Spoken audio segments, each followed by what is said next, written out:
Indian National കോൺഗ്രസിൻ്റെയും India മുന്നണിയുടെയും star ക്യാമ്പയിനറായിരുന്ന ശ്രീമതി പ്രിയങ്ക ഗാന്ധിയെ ഹൃദയത്തിലേക്ക് സ്വീകരിക്കും കേരളം. വയനാട് മാത്രമല്ല, ഈ സംസ്ഥാനം ഒട്ട് രാഹുൽ ഗാന്ധിയെ സ്വീകരിച്ചതുപോലെ തന്നെ പ്രിയങ്ക ഗാന്ധിയെയും സ്വീകരിക്കും. അവർ ഈ ഫാസിസ്റ്റ് വർഗീയ മുന്നണിക്കെതിരായി അതിശക്തമായ പോരാട്ടം നയിക്കുന്നതിൻ്റെ മുന്നണി പോരാളിയാണ്.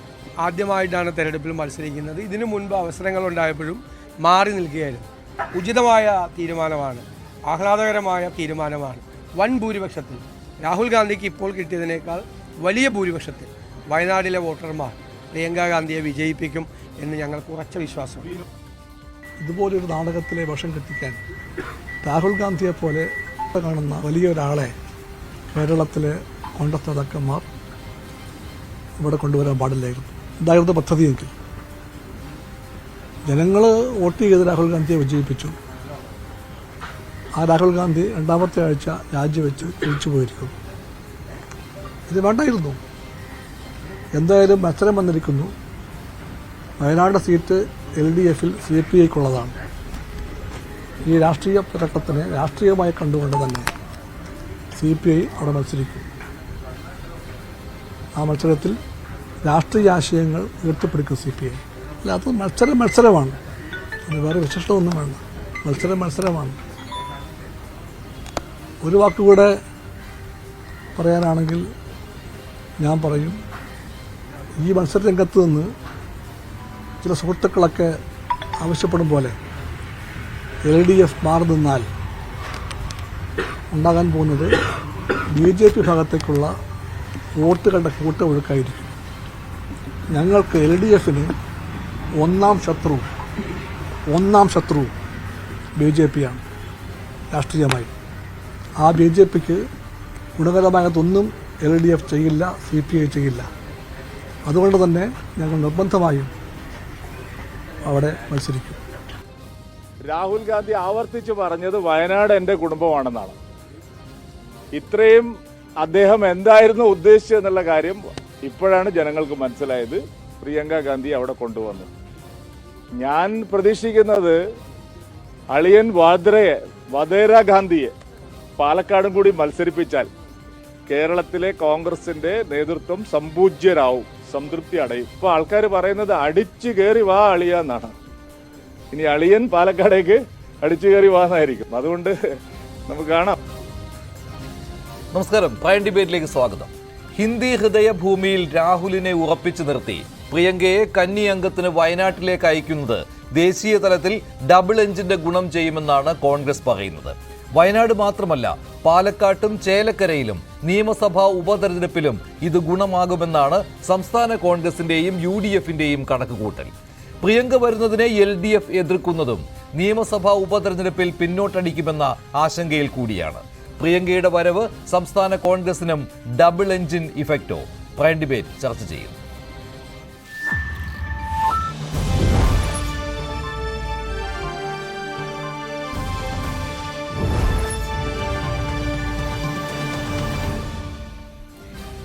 ഡിബേറ്റിൽ കോൺഗ്രസ് വക്താവ് ശ്രീ ജിൻഡോ ജോൺ, CPMനെ പ്രതിനിധീകരിച്ച് ശ്രീ A സമ്പത്ത്, വലയ നിരീക്ഷകൻ ശ്രീ ഷാബു പ്രസാദ് എന്നിവരാണ് ചേരുന്നത്. ആദ്യം ശ്രീ A സമ്പത്ത്, രാഹുൽ പോയി പ്രിയങ്ക വരികയാണ് വയനാട്ടിലേക്ക്. ഇത് വലിയ രീതിയിൽ ഗുണം ചെയ്യുമെന്ന് കോൺഗ്രസും UDFും കണക്ക് കൂട്ടുകയാണ്. അത് സ്വാഭാവികമാണ്. രാഹുലിന്റെ അതേ രീതിയിൽ തന്നെയുള്ള എഫക്റ്റ് ഉണ്ടാക്കാൻ കഴിയുമല്ലോ പ്രിയങ്കയ്ക്കും വയനാട്ടിൽ. പക്ഷേ ഇതിനെ LDF മറ്റൊരു കണ്ണിലൂടെ കാണുകയാണല്ലോ. എന്തിനീ നാടകം കളിച്ചു എന്നൊക്കെയുള്ള ചോദ്യങ്ങളാണ്. പക്ഷെ അങ്ങനെ ചോദിക്കുന്നതിൽ എന്തർത്ഥമാണുള്ളത്? ഇതൊരു രാഷ്ട്രീയ പോരാട്ടം ആ രീതിയിൽ തന്നെ കണ്ടാൽ പോരെ?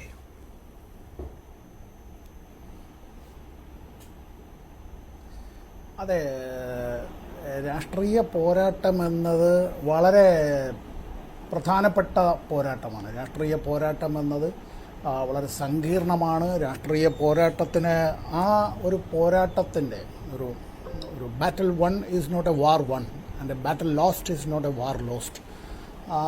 അവിടെ ഉയർത്തപ്പെടുന്ന മുദ്രാവാക്യങ്ങളും അവിടെ ചർച്ച ചെയ്യപ്പെടുന്ന വിഷയങ്ങളും അത് വീണ്ടും ചർച്ച ചെയ്യപ്പെട്ടുകൊണ്ടേയിരിക്കും. നമ്മളൊരു തെരഞ്ഞെടുപ്പിലെ വിജയപരാജയങ്ങൾ കൊണ്ട് മാത്രമായി തീരുന്നതല്ല. അപ്പം ഞങ്ങളിത് പറയുന്നതിൻ്റെ കാരണം, മഞ്ജുഷേ, കോൺഗ്രസ് BJPയെ മുഖ്യശത്രുവായിട്ടാണോ കാണുന്നത്, അതല്ല KPCC നേതൃത്വം പലപ്പോഴും എടുക്കുന്നതായിട്ടുള്ളൊരു നിലപാടുണ്ട്. കോൺഗ്രസിൻ്റെ എൻ്റെ ചങ്ങാതി കൂടെ ഈ ചർച്ചയിൽ പങ്കെടുക്കുന്നുണ്ടല്ലോ. സ്വാഭാവികമായും കോൺഗ്രസിൻ്റെ ആ നിലപാടുകളെ ന്യായീകരിക്കാൻ അദ്ദേഹം അങ്ങേയറ്റം അതിനുവേണ്ടി പരിശ്രമിക്കുക തന്നെ ചെയ്യും. ഞാനത് സ്വാഗതം ചെയ്യുകയാണ്. പക്ഷേ CPIM ഇടതുപക്ഷവുമാണോ പ്രധാനപ്പെട്ട ശത്രു? അല്ലല്ലോ. അപ്പോൾ ഇന്ത്യ മുന്നണിക്ക് നേതൃത്വം നൽകുന്നു എന്നതും BJPക്കെതിരായ പോരാട്ടത്തിന് അങ്ങനെ ഒരു ദേശീയമായ മാനമായി അങ്ങനെ ഒരു മുഖമായി നിൽക്കുകയും ചെയ്യുന്ന നേതാവ്, അങ്ങനെ ഇന്ത്യ മുന്നണിയിലെ തന്നെ ഘടകകക്ഷികൾ എന്ന് ഞാൻ പൂർണ്ണമായ അർത്ഥത്തിൽ പറയുന്നത് ശരിയല്ലെങ്കിലും ആ മുന്നണിയിലുള്ള മറ്റ് CPM, CPI, അതുപോലെ തന്നെ കേരള കോൺഗ്രസ്, RJD, ഞാൻ ലല്ലുവിൻ്റെ പാർട്ടിയാണ് ഉദ്ദേശിച്ചത്, അത് ഇപ്പോൾ UP എങ്കിൽ സമാജ്വാദി പാർട്ടി, NCP, അങ്ങനെയുള്ള ഇപ്പോൾ തമിഴ്നാട്ടിലാണെങ്കിൽ DMK, ഇങ്ങനെ നിരവധി പാർട്ടികളുണ്ടല്ലോ. രണ്ട് മുന്നണിയിലും ഇപ്പോൾ NDA മുന്നണിയിലായാലും അതല്ല ഇന്ത്യ മുന്നണിയിലായിരുന്നാലും 2 ഡസനിലധികം പാർട്ടികൾ, ചെറുതും വലുതുമായ പാർട്ടികൾ, ദേശീയ പാർട്ടികളും പ്രാദേശിക പാർട്ടികളും ഒക്കെ തന്നെ അതിൽ അംഗങ്ങളാണ്. വാസ്തവത്തിൽ നൽകുന്നതായ ഒരു സന്ദേശം എന്നത് ഇങ്ങനെ അല്ലല്ലോ പോവേണ്ടത്. വയനാടിൽ അദ്ദേഹം മത്സരിക്കുന്നു എന്നുള്ളത് ആർക്കും, ഇന്ത്യയിലെ ഏത് പൗരനും തെരഞ്ഞെടുപ്പിൽ സ്ഥാനാർത്ഥിയാകാനുള്ള യോഗ്യതയുള്ള എല്ലാവർക്കും ഏത് മണ്ഡലത്തിലും മത്സരിക്കാം ഇന്ത്യയിൽ. അതിന് യാതൊരു, ജമ്മു കാശ്മീർ ഉൾപ്പെടെ ഏത് സംസ്ഥാനത്തും മത്സരിക്കുകയും ചെയ്യാം. അതിനൊന്നും ഒരു വിലക്കുമില്ല. എന്നാൽ അത്തരത്തിൽ മത്സരിക്കുമ്പോൾ നൽകുന്നതായ ഒരു സന്ദേശമുണ്ട്. അത് നേരത്തെ തന്നെ ശ്രീ രാഹുൽ ഗാന്ധി വയനാടിൽ മത്സരിക്കുന്ന വേളയിൽ തന്നെ LDFന്റെ നേതാക്കളും ഉയർത്തിയിരുന്നതായ ഒരു ചോദ്യമാണ്. ഇനി അടുത്ത് ഇപ്പോൾ പ്രിയങ്ക ഗാന്ധി വരുന്നു, ശ്രീമതി പ്രിയങ്ക ഗാന്ധി വന്നു മത്സരിക്കുന്നു എന്നുള്ളത് കൊണ്ട് ചിത്രം മാറുമോ മാറില്ലയോ എന്നുള്ളതിനെ സംബന്ധിച്ചുള്ളതെല്ലാം പിന്നീട് അങ്ങോട്ടുള്ളത് വരട്ടെ. പക്ഷേ ഞങ്ങൾ ഉയർത്തിപ്പിടിക്കുന്നതായിട്ടുള്ള രാഷ്ട്രീയ മുദ്രാവാക്യമുണ്ട്, ഞങ്ങൾ എടുക്കുന്നതായ വിട്ടുവീഴ്ചയില്ലാത്ത നിലപാടുണ്ട്. ഇവിടെ വാസ്തവത്തിൽ കോൺഗ്രസ്, പ്രത്യേകിച്ചും കേരളത്തിൽ ഇവർ എടുക്കുന്നതായ നിലപാടുകൾ അത് പല രീതിയിലും BJPക്ക് സഹായകരമാകുന്ന നിലയിലേക്കുള്ളതായി മാറുകയാണ്. അപ്പം ഞാൻ നിർത്തുന്നതിന് മുമ്പ് ഒരു കാര്യം പറയാം. ആലപ്പുഴയിൽ ആരിഫ് തോറ്റു, ശ്രീ KC വേണുഗോപാൽ ജയിച്ചു. വ്യക്തിപരമായി രണ്ടുപേരും എൻ്റെ സുഹൃത്തുക്കളാണ്, ഒരാൾ എൻ്റെ സഖാവുമാണ്. ഇപ്പോൾ സംഭവിക്കുന്നത് രാജ്യസഭയിൽ കോൺഗ്രസിൻ്റെ അംഗസംഖ്യയിൽ കുറവുണ്ടായി. വാസ്തവത്തിൽ കോൺഗ്രസിൻ്റെ മറ്റൊരു സ്ഥാനാർത്ഥി മത്സരിച്ചാൽ ജയിക്കുമായിരുന്നോ എന്ന് ചോദിച്ചാൽ ഈ ഒരു തെരഞ്ഞെടുപ്പിൻ്റെ ചിത്രത്തിൽ വെച്ചുകൊണ്ട് അത്തരം കാര്യങ്ങളിലെല്ലാം ഇപ്പോൾ ഞാനതിലെന്തെങ്കിലും നേരത്തെ ആണെങ്കിൽ പ്രവചനം നടത്താനോ ഇപ്പോൾ ഞാനതിലൊരു വിലയിരുത്തൽ നടത്താനോ തയ്യാറാവുകയല്ല.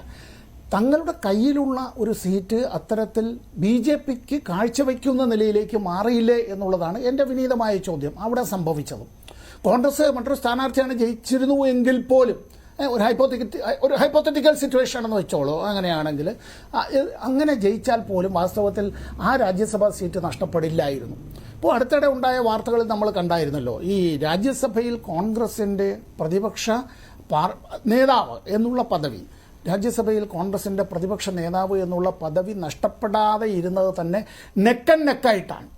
ഒരെണ്ണം കൂടി മറിഞ്ഞു പോയിരുന്നെങ്കിലുള്ളൊരവസ്ഥ എന്നുള്ളത് ഇപ്പം ഞങ്ങളത് ആഗ്രഹിക്കുന്ന നിലയിലല്ല. ഞങ്ങളെ സംബന്ധിച്ച് ഒരുപക്ഷെ ഞങ്ങൾ ഇപ്പോൾ കോൺഗ്രസിൻ്റെ പ്രത്യേകിച്ചും കേരളത്തിലെ പല ചങ്ങാതിമാരും അവർക്ക് സന്തോഷമുണ്ടാവാം ഇടത് ഇങ്ങനെ ചുരുങ്ങുന്നു എന്നത്, അല്ലെങ്കിൽ ഇടതുപക്ഷത്തെ ആക്രമിക്കാൻ കഴിയുന്നു എന്നുള്ളത്. ഇങ്ങനെ പല കാര്യങ്ങളിലും അവർക്ക് അത്തരത്തിലുണ്ടാകുന്നത്. ഞാനിപ്പോൾ ഈ വിജയിച്ച ഏതെങ്കിലും സ്ഥാനാർത്ഥികളെ അവരെ സംബന്ധിച്ച് എന്തെങ്കിലും അവരുടെ വിജയത്തെ ഞാൻ കുറച്ച് കാണാനല്ല. വിജയം തന്നെയാണ്, തോൽവി തന്നെയാണ്, അതിലൊന്നും ഒരു തർക്കവുമില്ല. ഞങ്ങൾക്ക് ലഭിക്കേണ്ടതായ വോട്ടുകൾ ലഭിക്കാതെ പോയതിനെ സംബന്ധിച്ചും ജയിക്കാൻ കഴിയുമായിരുന്ന സീറ്റുകൾ ജയിക്കാൻ കഴിയാതെ പോയതിനെ സംബന്ധിച്ചുമെല്ലാം ആഴത്തിലുള്ള പരിശോധന, അത്തരം കാര്യങ്ങളെല്ലാം ഞങ്ങളുടെ സംഘടനാപരമായിട്ടുള്ള രീതി അനുസരിച്ച് അത് നടത്തുകയും ചെയ്യും. വയനാടിൽ വാസ്തവത്തിൽ കോൺഗ്രസ് എടുത്ത നിലപാടും ഇപ്പോൾ അവർ സ്വീകരിക്കുന്ന നിലപാടും അതിന് എനിക്ക് വ്യക്തിപരമായും രാഷ്ട്രീയമായും ഒരു പൊതുപ്രവർത്തകൻ എന്നുള്ള നിലയിലും BJPക്കെതിരായ പോരാട്ടത്തിൽ ഒരുമിച്ച് നിൽക്കേണ്ടവരുടെ അവരുടേതായ നിലപാടുകൾ അതിനെ സംബന്ധിച്ചുള്ള എൻ്റെ കാഴ്ചപ്പാട് വെച്ചുകൊണ്ട് പറയുകയാണ്. യോജിപ്പില്ല. CPIയുടെ സംസ്ഥാന സെക്രട്ടറി ബിനോയ് വിശ്വം ഇന്ന് ഈ കാര്യത്തെ സംബന്ധിച്ച് കോൺഗ്രസ് എന്ത് ചെയ്യണമായിരുന്നു എന്നാണ് എന്തായാലും മത്സരിക്കാതിരിക്കാൻ പറ്റില്ലല്ലോ. അപ്പോൾ എന്ത് ചെയ്യണമായിരുന്നു എന്നാണ്. പല ഓപ്ഷൻ ഉണ്ടല്ലോ. ഒന്നുകിൽ രാഹുൽ ഗാന്ധി വയനാട് സീറ്റ് ഒഴിഞ്ഞു കൊടുക്കരുത്, പകരം റായ് ബറേലി ഒഴിയണമായിരുന്നു, അതാണോ? 2, വയനാട് രാഹുൽ ഒഴിയുമ്പോൾ പകരം സംസ്ഥാന കോൺഗ്രസിലെ ഒരാൾ അവിടെ മത്സരിച്ചാൽ മതിയായിരുന്നു, ഇതാണോ?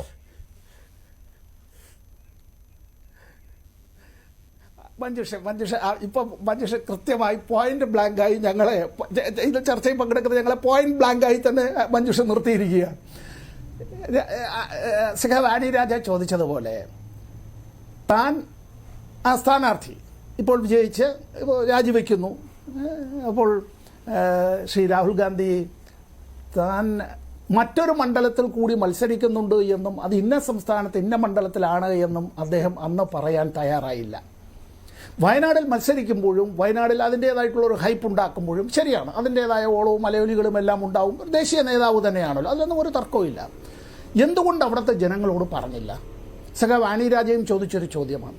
പിന്നീടാണ് അദ്ദേഹം റായ്ബറേലിയിൽ അങ്ങനെ ഈ നമ്മളിപ്പോൾ റായ്ബറേലിയും അമേഠിയും ആ 2 സീറ്റുകൾ അത് കോൺഗ്രസിനെ സംബന്ധിച്ച് കോൺഗ്രസിൻ്റെ നേതാക്കൾ പറയും നെഹ്റു കുടുംബത്തിൻ്റെ സ്ഥിരമായി, ഞാൻ അങ്ങനെ ഏതെങ്കിലും ആരുടെയെങ്കിലും കുത്തകയാണ് കുടുംബവകയാണ് എന്നുള്ള ആ ഒരു അർത്ഥത്തിനൊന്നും എനിക്ക് അതിനോട് യോജിപ്പില്ല. പക്ഷേ സമാജ്വാദി പാർട്ടിയുമായി മുന്നണി ഉണ്ടാക്കാനും അത്തരത്തിൽ ഇന്ത്യ മുന്നണിക്ക് ഒരു കരുത്ത് പകരാനായി കഴിയുന്ന നിലയിലേക്കും യു പിയിൽ ശക്തമായ ഒരു BJP വിരുദ്ധ വികാരം ഉള്ളത് ആ വിധത്തിൽ തന്നെ അത് മെറ്റീരിയലൈസ് ചെയ്യാനും അത് അഖിലേഷ് യാദവ് എല്ലാം നടത്തിയതായ ഒരു വലിയ പരിശ്രമമുണ്ട്. അത്തരം ഒരു കാര്യം വരുമ്പോൾ അവിടെ ഒരു മണ്ഡലത്തിൽ അദ്ദേഹം മത്സരിക്കുന്നു എന്നുള്ളത് നേരത്തെ പറയാമായിരുന്നു. കോൺഗ്രസിൻ്റെ സ്ഥാനാർത്ഥികളെ സംബന്ധിച്ച് തീരുമാനിക്കുമ്പോൾ ഉന്നത തലത്തിൽ ഹൈക്കമാൻഡ് അത്തരത്തിൽ തീരുമാനിക്കുമ്പോൾ അതെല്ലാം ഇവർക്കറിയാവുന്ന കാര്യങ്ങളാണ്. ഇത് കേരളത്തിലെ ജനങ്ങളോട് വിശിഷ്യ വയനാട്ടിലെ ജനങ്ങളിൽ നിന്ന് ഒളിച്ചു വെച്ചു അല്ലേ, ഇതല്ലേ പറയേണ്ടത്. എന്തുകൊണ്ട് അങ്ങനെയാണ് എങ്കിൽ പ്രിയങ്ക ഗാന്ധി അന്നേ അവിടെ മത്സരിക്കാമായിരുന്നല്ലോ, വയനാട്ടിൽ തന്നെ മത്സരിക്കാമായിരുന്നല്ലോ. അവിടെ ഒരു സ്ഥാനാർത്ഥി സഹോദരി മത്സരിക്കുന്നു, സഹോദരൻ അപ്പുറത്ത് UPയിൽ അവിടെ മത്സരിക്കുന്നു. അപ്പോൾ അതല്ലാതെ ഇത്തരമൊരു കാര്യങ്ങളൊക്കെ തന്നെ വാസ്തവത്തിൽ അതൊരു നല്ലതല്ലാത്ത സന്ദേശം ആണ് നൽകിയത് എന്ന വിനീതമായ അഭിപ്രായമാണ് എനിക്കുള്ളത്. തെരഞ്ഞെടുപ്പാണ്, പോരാട്ടമാണ്, സ്വാഭാവികമായി. വയനാട് സീറ്റ് രാഹുൽ ഒഴിയരുതായിരുന്നു എന്നുള്ള നിലപാട് താങ്കൾക്കോ താങ്കളുടെ പാർട്ടിക്കോ ഇല്ല. വയനാട് സീറ്റ് രാഹുൽ ഒഴിയരുതായിരുന്നു എന്നുള്ള നിലപാടില്ല. റായ്ബറേലി നിലനിർത്തുന്നതാണ് നല്ലത്, അത് തന്നെയാണ് നിലപാട് അല്ലേ? ഒഴിയ എന്നുള്ളതല്ല, അല്ല മഞ്ജുഷ, അതല്ല പറഞ്ഞത്. From the very beginning itself എന്നുള്ളതാണ് ഞാൻ പറഞ്ഞത്.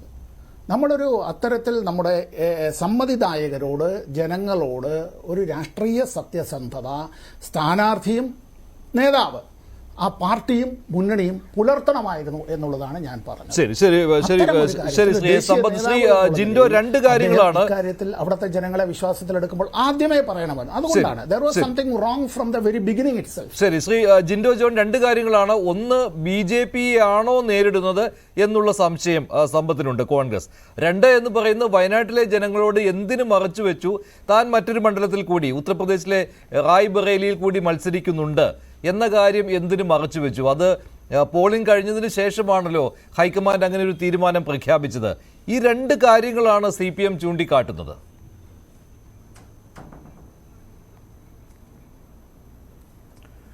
മഞ്ജുഷേ, വേറെ അതിൽ അതിവിസ്തരിച്ചുള്ള കഥകളിലേക്കൊന്നും ഞാൻ കിടക്കുന്നില്ല. നേരിട്ട് ആ ചോദ്യത്തിന് തന്നെ പറയും.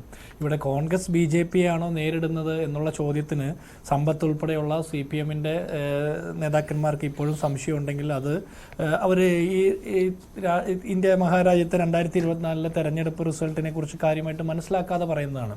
ഇപ്പോൾ CPM എത്ര സീറ്റിൽ മത്സരിച്ചു, എത്ര സീറ്റിൽ BJPക്കെതിരായിട്ട് മത്സരിച്ചു എന്നുകൂടി അവർ പറയണം. കോൺഗ്രസ് മത്സരിച്ചതിനെ കുറിച്ച് പറയും. ഇപ്പോഴും കോൺഗ്രസിൻ്റെ സീറ്റ് നില 2019 ഇരട്ടി കഴിയുന്നു. ഇന്ത്യ മുന്നണിയുടെ സീറ്റ് നില കൂടുന്നു. ഇതിനൊക്കെ ആത്മവിശ്വാസം നൽകിയത് എന്തായാലും പിണറായി വിജയൻ്റെ നേതൃത്വത്തിലുള്ള ഒരു ക്യാമ്പയിൻ ആയിരിക്കില്ലല്ലോ. സ്വാഭാവികമായിട്ടും ഇന്ത്യ മുന്നണി എന്ന് പറയുന്ന സംവിധാനം ഈ രാജ്യത്ത് ഉണ്ടാകുന്നു, അതിന് രൂപീകരണം കൊടുക്കുന്നു. ഏറ്റവും കൂടുതൽ സീറ്റുകൾ വിട്ടുകൊടുത്തുകൊണ്ട് പരമാവധി ആളുകളെ കൂട്ടി യോജിപ്പിച്ച് മുന്നോട്ട് പോയത് ഇന്ത്യൻ നാഷണൽ കോൺഗ്രസ് തന്നെയാണ്. ഞങ്ങളുടെ സിറ്റിംഗ് സീറ്റായിട്ടുള്ള സിക്കർ പോലും, രാജസ്ഥാനിലെ സീറ്റ് പോലും ഞങ്ങൾ CPMന് വിട്ടുകൊടുക്കുന്നു. അത് CPM എന്ന് പറഞ്ഞ പാർട്ടി കേരളത്തിൽ നടത്തുന്ന ഇത്തരം തോന്നിവാസങ്ങൾക്കുള്ള എൻഡോഴ്സ്മെന്റ് അല്ല. പക്ഷേ CPMനെ പോലെയുള്ള രാഷ്ട്രീയ പാർട്ടികൾ ഈ രാജ്യത്തെ ജനാധിപത്യ സംവിധാനത്തിന്റെ ഭാഗമായിട്ട് ഉണ്ടായിരിക്കണം എന്നുള്ള കാഴ്ചപ്പാടിന്റെ ഭാഗമാണ്. എന്നിട്ടും അവർ തെരഞ്ഞെടുപ്പിന് ശേഷവും അതിനു മുമ്പും പറഞ്ഞതുപോലെ അവർ ഇപ്പോഴും കോൺഗ്രസിനെതിരെയാണ് പറയുന്നത്. കഴിഞ്ഞ ലോക്സഭാ തെരഞ്ഞെടുപ്പിൽ കേരളത്തിന്റെ മുഖ്യമന്ത്രി പിണറായി വിജയൻ എത്ര സ്ഥലത്ത്, കേരളത്തിന് പുറത്തെങ്ങും പോയിട്ടില്ല, കേരളത്തിൽ എത്ര സ്ഥലത്ത് BJPക്കെതിരായിട്ടുള്ള അതിരൂക്ഷമായിട്ടുള്ള പ്രചരണം നടത്തിയതായിട്ട് സൂചിപ്പിക്കാൻ കഴിയും. പകരം അദ്ദേഹം രാഹുൽ ഗാന്ധിയെ എന്തൊക്കെ വിളിച്ചു, കോൺഗ്രസിന്റെ നേതാക്കന്മാരെ എത്രത്തോളം ആക്ഷേപിച്ചു. ആ ആക്ഷേപങ്ങളുടെ 4-1 പോലും വസ്തുതാപരമായിട്ട് BJPയോ നരേന്ദ്രമോദിയെ വിമർശിക്കാൻ അദ്ദേഹം സമയമെടുത്തിട്ടില്ല എന്നുള്ളതൊരു വസ്തുതയാണ്. അതവിടെ നിൽക്കട്ടെ. രണ്ടാമത്തത്, രണ്ടാമത്തത് അവിടെ മത്സരിക്കുന്ന സമയത്ത് നേരത്തെ അറിയിച്ചില്ല എന്ന് 7 ഘട്ടമായിട്ടാണ് തെരഞ്ഞെടുപ്പ് കമ്മീഷൻ പ്രഖ്യാപിക്കുന്നത്. ആ 7 ഘട്ടമായിട്ട് പ്രഖ്യാപിക്കുമ്പോൾ കേരളത്തിലെ തെരഞ്ഞെടുപ്പിന് ശേഷമാണ് റായ്ബറേലി അടക്കമുള്ള സ്ഥലങ്ങളിലെ ഇലക്ഷൻ ഡേറ്റുമായി ബന്ധപ്പെട്ട കാര്യങ്ങൾ തെരഞ്ഞെടുപ്പ് കമ്മീഷൻ പ്രഖ്യാപിക്കുന്നത്. അതിനുശേഷമല്ലേ കോൺഗ്രസ് ആരെ നിർത്തണമെന്ന് തീരുമാനിക്കുന്നത്. അങ്ങനെ ഞങ്ങൾ തീരുമാനിച്ചു. 2 സ്ഥലത്തും രാഹുൽ ഗാന്ധി മത്സരിച്ചു. ഇനി ഞാനൊരു കാര്യം തിരിച്ചു ചോദിക്കട്ടെ. കേരളത്തില് ചേലക്കരയിൽ നിന്ന് MLA ആയി മന്ത്രിയായ കെ രാധാകൃഷ്ണൻ പിന്നീട് ഞാൻ ഇവിടെ പോയി മത്സരിക്കും എന്ന് പറഞ്ഞിട്ടാണോ അന്ന് മത്സരിച്ചത്? അല്ലല്ലോ. ആലത്തൂർ മത്സരിക്കുമെന്ന് അന്ന് പറഞ്ഞിരുന്നോ? പറഞ്ഞില്ലല്ലോ. അപ്പോൾ അങ്ങനെയാണെങ്കിൽ ആലത്തൂരുകാരോട് കാണിച്ചത് ചതിയാണെന്ന് നിങ്ങൾ പറയുമോ? അങ്ങനെ നമ്മൾ ഇതിനെ ഒരു തെരഞ്ഞെടുപ്പ് സംവിധാനത്തിൽ ഈ രാജ്യത്തെ നിയമങ്ങളും സംവിധാനങ്ങളും അനുശാസിക്കുന്ന രീതിയിൽ സ്ഥാനാർത്ഥികൾ മത്സരിക്കുമ്പോൾ അതിന്റെ മെറിറ്റ് കണ്ടിട്ട് വേണം സംസാരിക്കാൻ. അല്ലാതെ ഇപ്പോൾ കഴിഞ്ഞ ദിവസമൊക്കെ BJPയുടെ പ്രതിനിധികൾ പറയുന്നുണ്ടായിരുന്നു രാഹുൽ ഗാന്ധി വയനാടുകാരെ വഞ്ചിച്ചു എന്ന്. 2019 തെരഞ്ഞെടുപ്പിൽ വഡോദരയിൽ നിന്നും പിന്നെ വാരാണസിയിൽ നിന്നും നരേന്ദ്രമോദി മത്സരിക്കുന്ന സമയത്ത് പറഞ്ഞോ ഞാൻ ജയിച്ചു കഴിയുമ്പോൾ വഡോദര ഒഴിവാക്കുമെന്ന്? അങ്ങനെ പറഞ്ഞില്ലല്ലോ. അപ്പോൾ ഓരോ സ്ഥാനാർത്ഥികളും ഓരോ രാഷ്ട്രീയ പാർട്ടികളും തീരുമാനമെടുക്കേണ്ടത് ആ രാഷ്ട്രീയ പാർട്ടികൾക്ക് യുക്തമെന്നും യോജിക്കുന്ന കാര്യങ്ങളുമാണ് എടുക്കുന്നത്. ഇവിടെ ഈ പ്രാവശ്യം ഉണ്ടായ ഒരു കാരണം എന്താണെന്ന് വെച്ചാൽ 7 ഘട്ടമായിട്ട് തെരഞ്ഞെടുപ്പ് പ്രഖ്യാപിച്ചത് ഇലക്ഷൻ കമ്മീഷനാണ്. കോൺഗ്രസ് അല്ലല്ലോ അതിനൊന്നൊക്കെ നേതൃത്വം കൊടുക്കുന്നത്. ഒന്നാമത്തെ കാര്യം. രണ്ടാമത്തത്, ഞങ്ങളുടെ സ്ഥാനാർത്ഥി ആരാണെന്ന് തീരുമാനിക്കാനുള്ള അവകാശമെങ്കിലും ഇന്ത്യൻ നാഷണൽ കോൺഗ്രസിന് തന്നെ CPM-കാർ വിട്ടുതരണം. കാരണം രാഹുൽ ഗാന്ധിയുടെ സിറ്റിംഗ് മണ്ഡലമായിട്ടുള്ള വയനാട് സീറ്റിൽ ഇന്ത്യ മുന്നണിയുടെ കെട്ടുറപ്പിനെ കുറിച്ചൊക്കെ ആശങ്കപ്പെടുന്ന ആളുകൾ എന്തുകൊണ്ടാണ് ആനി രാജ എന്ന് പറഞ്ഞ ദേശീയ നിലവാരത്തിൽ പ്രവർത്തിക്കുന്ന ഒരു സ്ഥാനാർത്ഥിയെ LDF അവിടെ പ്രഖ്യാപിച്ചത്? രാഹുൽ ഗാന്ധിയുടെ സിറ്റിംഗ് മണ്ഡലമാണെന്ന് അവർക്കറിയില്ലായിരുന്നോ? അവർ ഈ ഉന്നതമായിട്ടുള്ള ജനാധിപത്യ ബോധം പുലർത്തുന്നവരാണെങ്കിൽ അവർക്ക് അവിടെ മാറി നിന്ന് രാഹുൽ ഗാന്ധിയുടെ മണ്ഡലമല്ലേ, തെരഞ്ഞെടുപ്പ് വേണ്ട, ഞങ്ങൾ രാഹുൽ ഗാന്ധിയോടല്ല മത്സരിക്കുന്നത്, ഞങ്ങൾ BJP-ക്കെതിരെ മത്സരിക്കാം എന്ന് പറഞ്ഞ് ആനി രാജ പോയി വാരാണസിയിൽ മത്സരിക്കാമായിരുന്നില്ലേ? എന്തുകൊണ്ട് അത് സ്വീകരിച്ചില്ല? അപ്പോൾ ഓരോരോ രാഷ്ട്രീയ പാർട്ടികൾക്കും മുന്നണികൾക്കും അവരുടേതായിട്ടുള്ള ഇലക്ഷൻ സ്ട്രാറ്റജികളുണ്ട്. ഞങ്ങൾ ഞങ്ങളുടെ പാത സ്വീകരിക്കുന്നു, ഞങ്ങൾ ജയിക്കുന്നു, ഞങ്ങൾക്ക് ജനങ്ങൾ അംഗീകാരം തരുന്നു. നിങ്ങൾക്കും ഇത് ചെയ്യാവുന്നതാണ്, നിങ്ങൾ അത് ചെയ്യുന്നുമുണ്ട്. രണ്ട് ചോദ്യങ്ങൾക്ക് മറുപടി പറഞ്ഞു. ഒരു കാര്യം കൂടി മറ്റൊരു കാര്യം കൂടി ഇന്ന് രമേശ് ചെന്നിത്തല ചോദിക്കുന്നത് കേട്ടു. ഇവിടെ മാറി നിന്നുകൊണ്ട് LDF ഒരു മാതൃക കാട്ടിക്കൂടെ എന്ന്. അങ്ങനെ ഒരു ചോദ്യം എന്തിനാണ്? ഇത് രാഷ്ട്രീയ മത്സരമാണ്. അപ്പോൾ അങ്ങനെ ഒരു ഓപ്ഷൻ മുന്നോട്ട് വെക്കേണ്ട ആവശ്യവും ഇല്ല, കോൺഗ്രസിനില്ല. CPI-യോട് പറയുകയാണ് ഇന്ത്യ സഖ്യത്തിന്റെ ഭാഗമാണ്, അതുകൊണ്ട് പ്രിയങ്കയ്ക്കെതിരെയുള്ള മത്സരം ഒഴിവാക്കണമെന്ന്. അപ്പോൾ നിങ്ങളും അത്തരം ചോദ്യങ്ങളിൽ നിന്ന് ഒഴിവായി നിൽക്കേണ്ടി വരും. തീർച്ചയായിട്ടും മഞ്ജുഷ, ഞങ്ങളത് ചോദിച്ചത് കാര്യമായിട്ട് തന്നെയാണ്. രമേശ് ചെന്നിത്തല ചോദിച്ചത് വെറുതെ ഒന്നുമല്ല. കഴിഞ്ഞ ലോക്സഭാ തെരഞ്ഞെടുപ്പിന്റെ സമയത്ത് ഇന്ത്യ മുന്നണിയുടെ ഭാഗമെന്ന് അവകാശപ്പെട്ടുകൊണ്ട് ഈ രാജ്യത്ത് കേരളത്തിൽ ഒഴിച്ച് ബാക്കി എല്ലായിടത്തും ഞങ്ങളുടെ ഒപ്പം നടക്കുന്ന CPM-ഉം CPI-യും പറഞ്ഞത് രാഹുൽ ഗാന്ധി മാറി നിൽക്കണം, രാഹുൽ ഗാന്ധി വയനാട്ടിൽ നിന്ന് മാറി നിൽക്കണം എന്ന് പറഞ്ഞ ആദ്യം ഒന്ന് ആനി രാജയെ അനൗൺസ് ചെയ്തു. അന്ന് ഇവർ മാറി നിന്നില്ലല്ലോ, രാഹുൽ ഗാന്ധിയുടെ മണ്ഡലമല്ലേ എന്ന് ചോദിച്ചു മാറി നിന്നില്ല. അതിനുശേഷവും ഇപ്പോഴും അവർ പറയുന്നു LDF-നെതിരെ അല്ല മത്സരിക്കേണ്ടതെന്ന്. ഞങ്ങളുടെ സിറ്റിംഗ് സീറ്റിൽ എങ്ങനെ മത്സരിക്കണമെന്ന് ഞങ്ങൾ തീരുമാനിക്കുന്നു. ഇനി തിരിച്ച് രമേശ് ചെന്നിത്തല ചോദ്യം പ്രസക്തമല്ലേ? കേരളത്തിലെ സാധാരണ സഹാക്കന്മാരെ മുതൽ PB അംഗം വരെയുള്ള ആളുകൾ ചോദിക്കുന്നു നിങ്ങൾ മാറി നിന്നുകൂടെ എന്ന്. ഞങ്ങൾ 3.5 ലക്ഷം വോട്ടിന് ജയിക്കുന്ന മണ്ഡലത്തിൽ നിന്ന് ഞങ്ങൾ മാറി നിന്നിട്ട് ഈ പറഞ്ഞ സ്ഥാനാർത്ഥികൾ LDF-ന് വേണ്ടി മാറി നിൽക്കണം എന്ന് പറഞ്ഞാൽ അതെന്ത് രാഷ്ട്രീയ ചോദ്യമാണ്? എന്ത് യുക്തിയാണ് അതിലുള്ളത്? അതുകൊണ്ടാണ് രമേശ് ചെന്നിത്തല ചോദിച്ചത് ജയിക്കുമെന്ന് 100% ഉറപ്പുള്ള ഞങ്ങൾക്ക് പിന്തുണ പ്രഖ്യാപിച്ചുകൊണ്ട് മാറി നിന്നിട്ടല്ലേ BJP-ക്കെതിരെയുള്ള പോരാട്ടം LDF നടത്തേണ്ടത് എന്നുള്ള ചോദ്യമല്ലേ കൂടുതൽ പ്രസക്തമായിട്ടുള്ള ചോദ്യം. അവിടെ ബിനോയ് വിശ്വം ഉന്നയിക്കുന്ന കാര്യം അത് BJP-ക്ക് വളരാൻ സഹായകരമാകുമെന്നാണ്. കാരണം BJP-യുടെ വോട്ട് അവിടെ കൂടും, അതുകൊണ്ട് ഞങ്ങൾ അങ്ങനെ മാറി നിൽക്കുന്നില്ല. ഞങ്ങൾ BJP-യെ ഫൈറ്റ് ചെയ്ത് തോൽപ്പിക്കുക എന്നുള്ളതാണ് ഞങ്ങളുടെ പ്രധാന ലക്ഷ്യം. ഇതാണ് ബിനോയുടെ വാക്കുകൾ.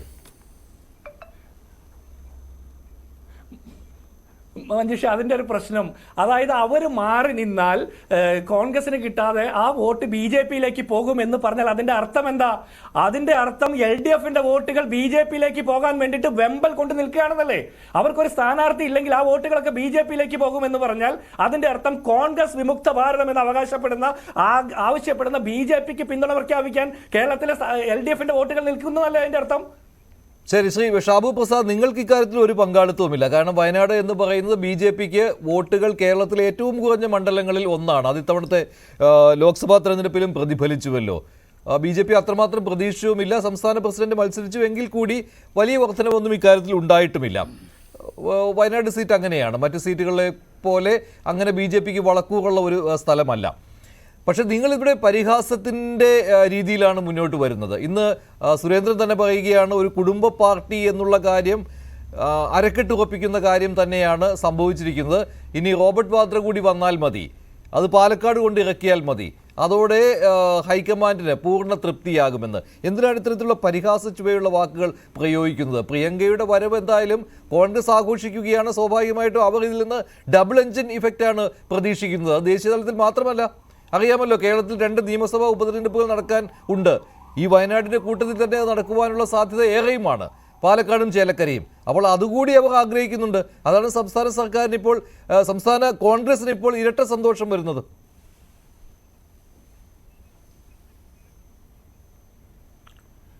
മഞ്ജുഷേ, കോൺഗ്രസ് ഒരു കുടുംബ പാർട്ടിയാണ് എന്നുള്ള കാര്യത്തിൽ ആർക്കും സംശയമില്ലല്ലോ.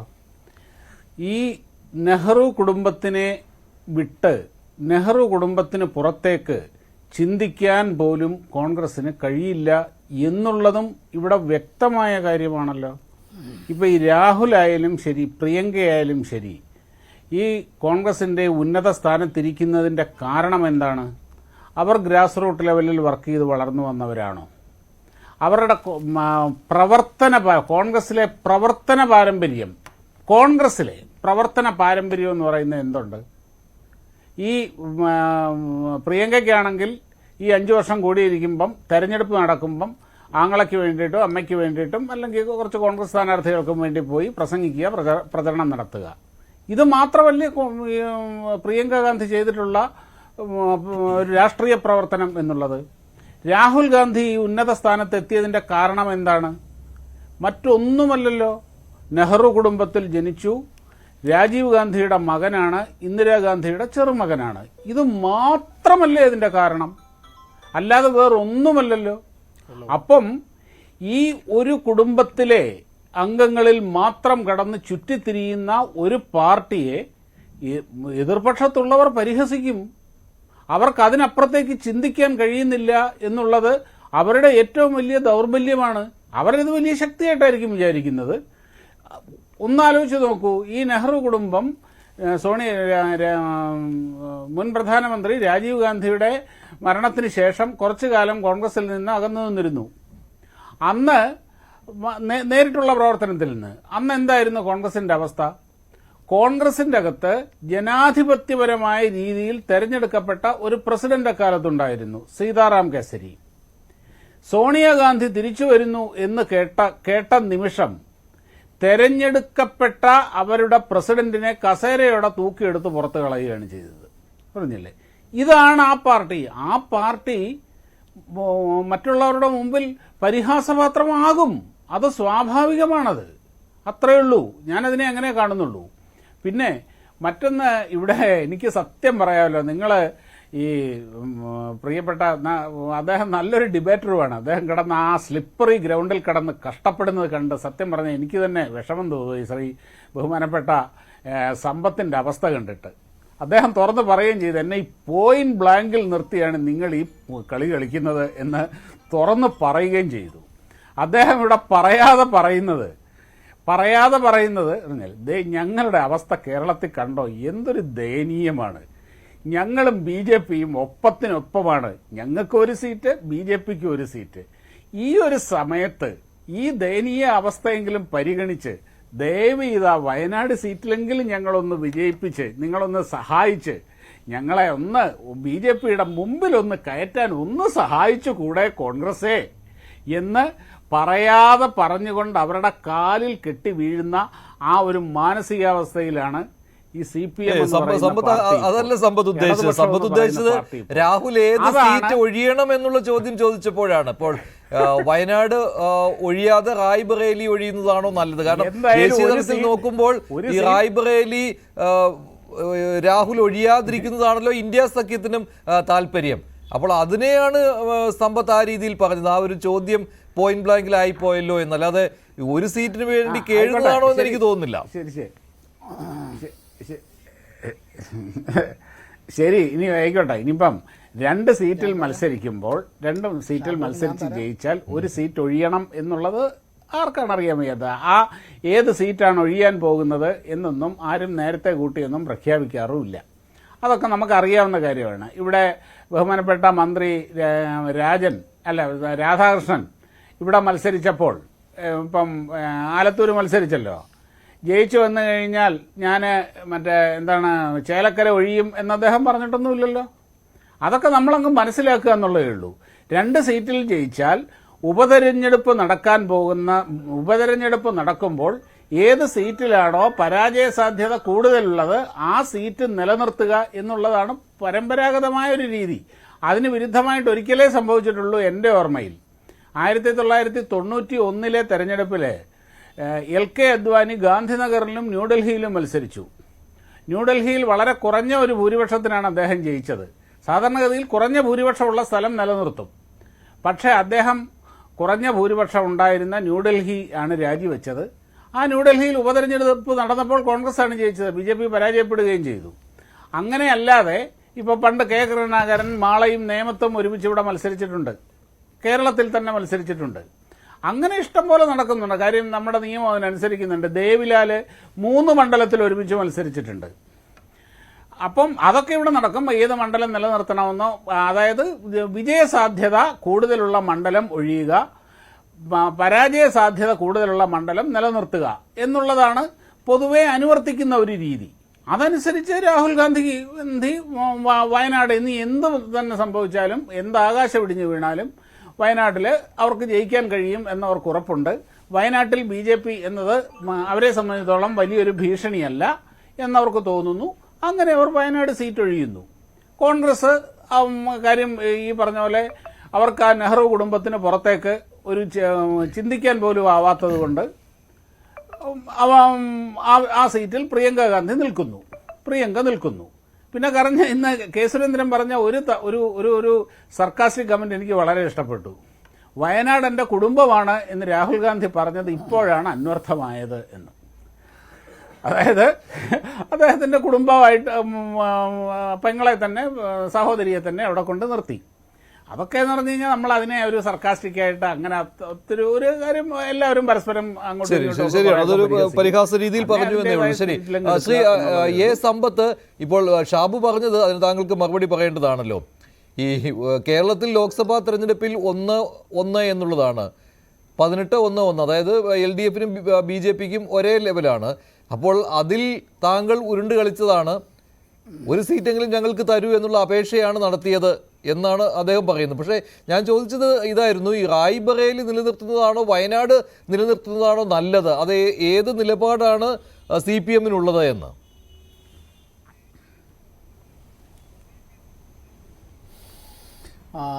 മഞ്ജുഷേ, നമ്മുടെ 2 ചങ്ങാതിമാരും പറഞ്ഞ ഒരു രാഷ്ട്രീയമായി എതിർചേരിയിലാണ് എങ്കിൽ പോലും നമ്മുടെ ബഹുമാന്യ സുഹൃത്തുക്കളാണ്. അവർ 2 പേരും പറഞ്ഞ അവരുടേതായ അഭിപ്രായങ്ങളെ അത് മാനിച്ചുകൊണ്ട് തന്നെ ചില കാര്യങ്ങൾ വ്യക്തമാക്കാൻ ഞാൻ ആഗ്രഹിക്കുന്നു.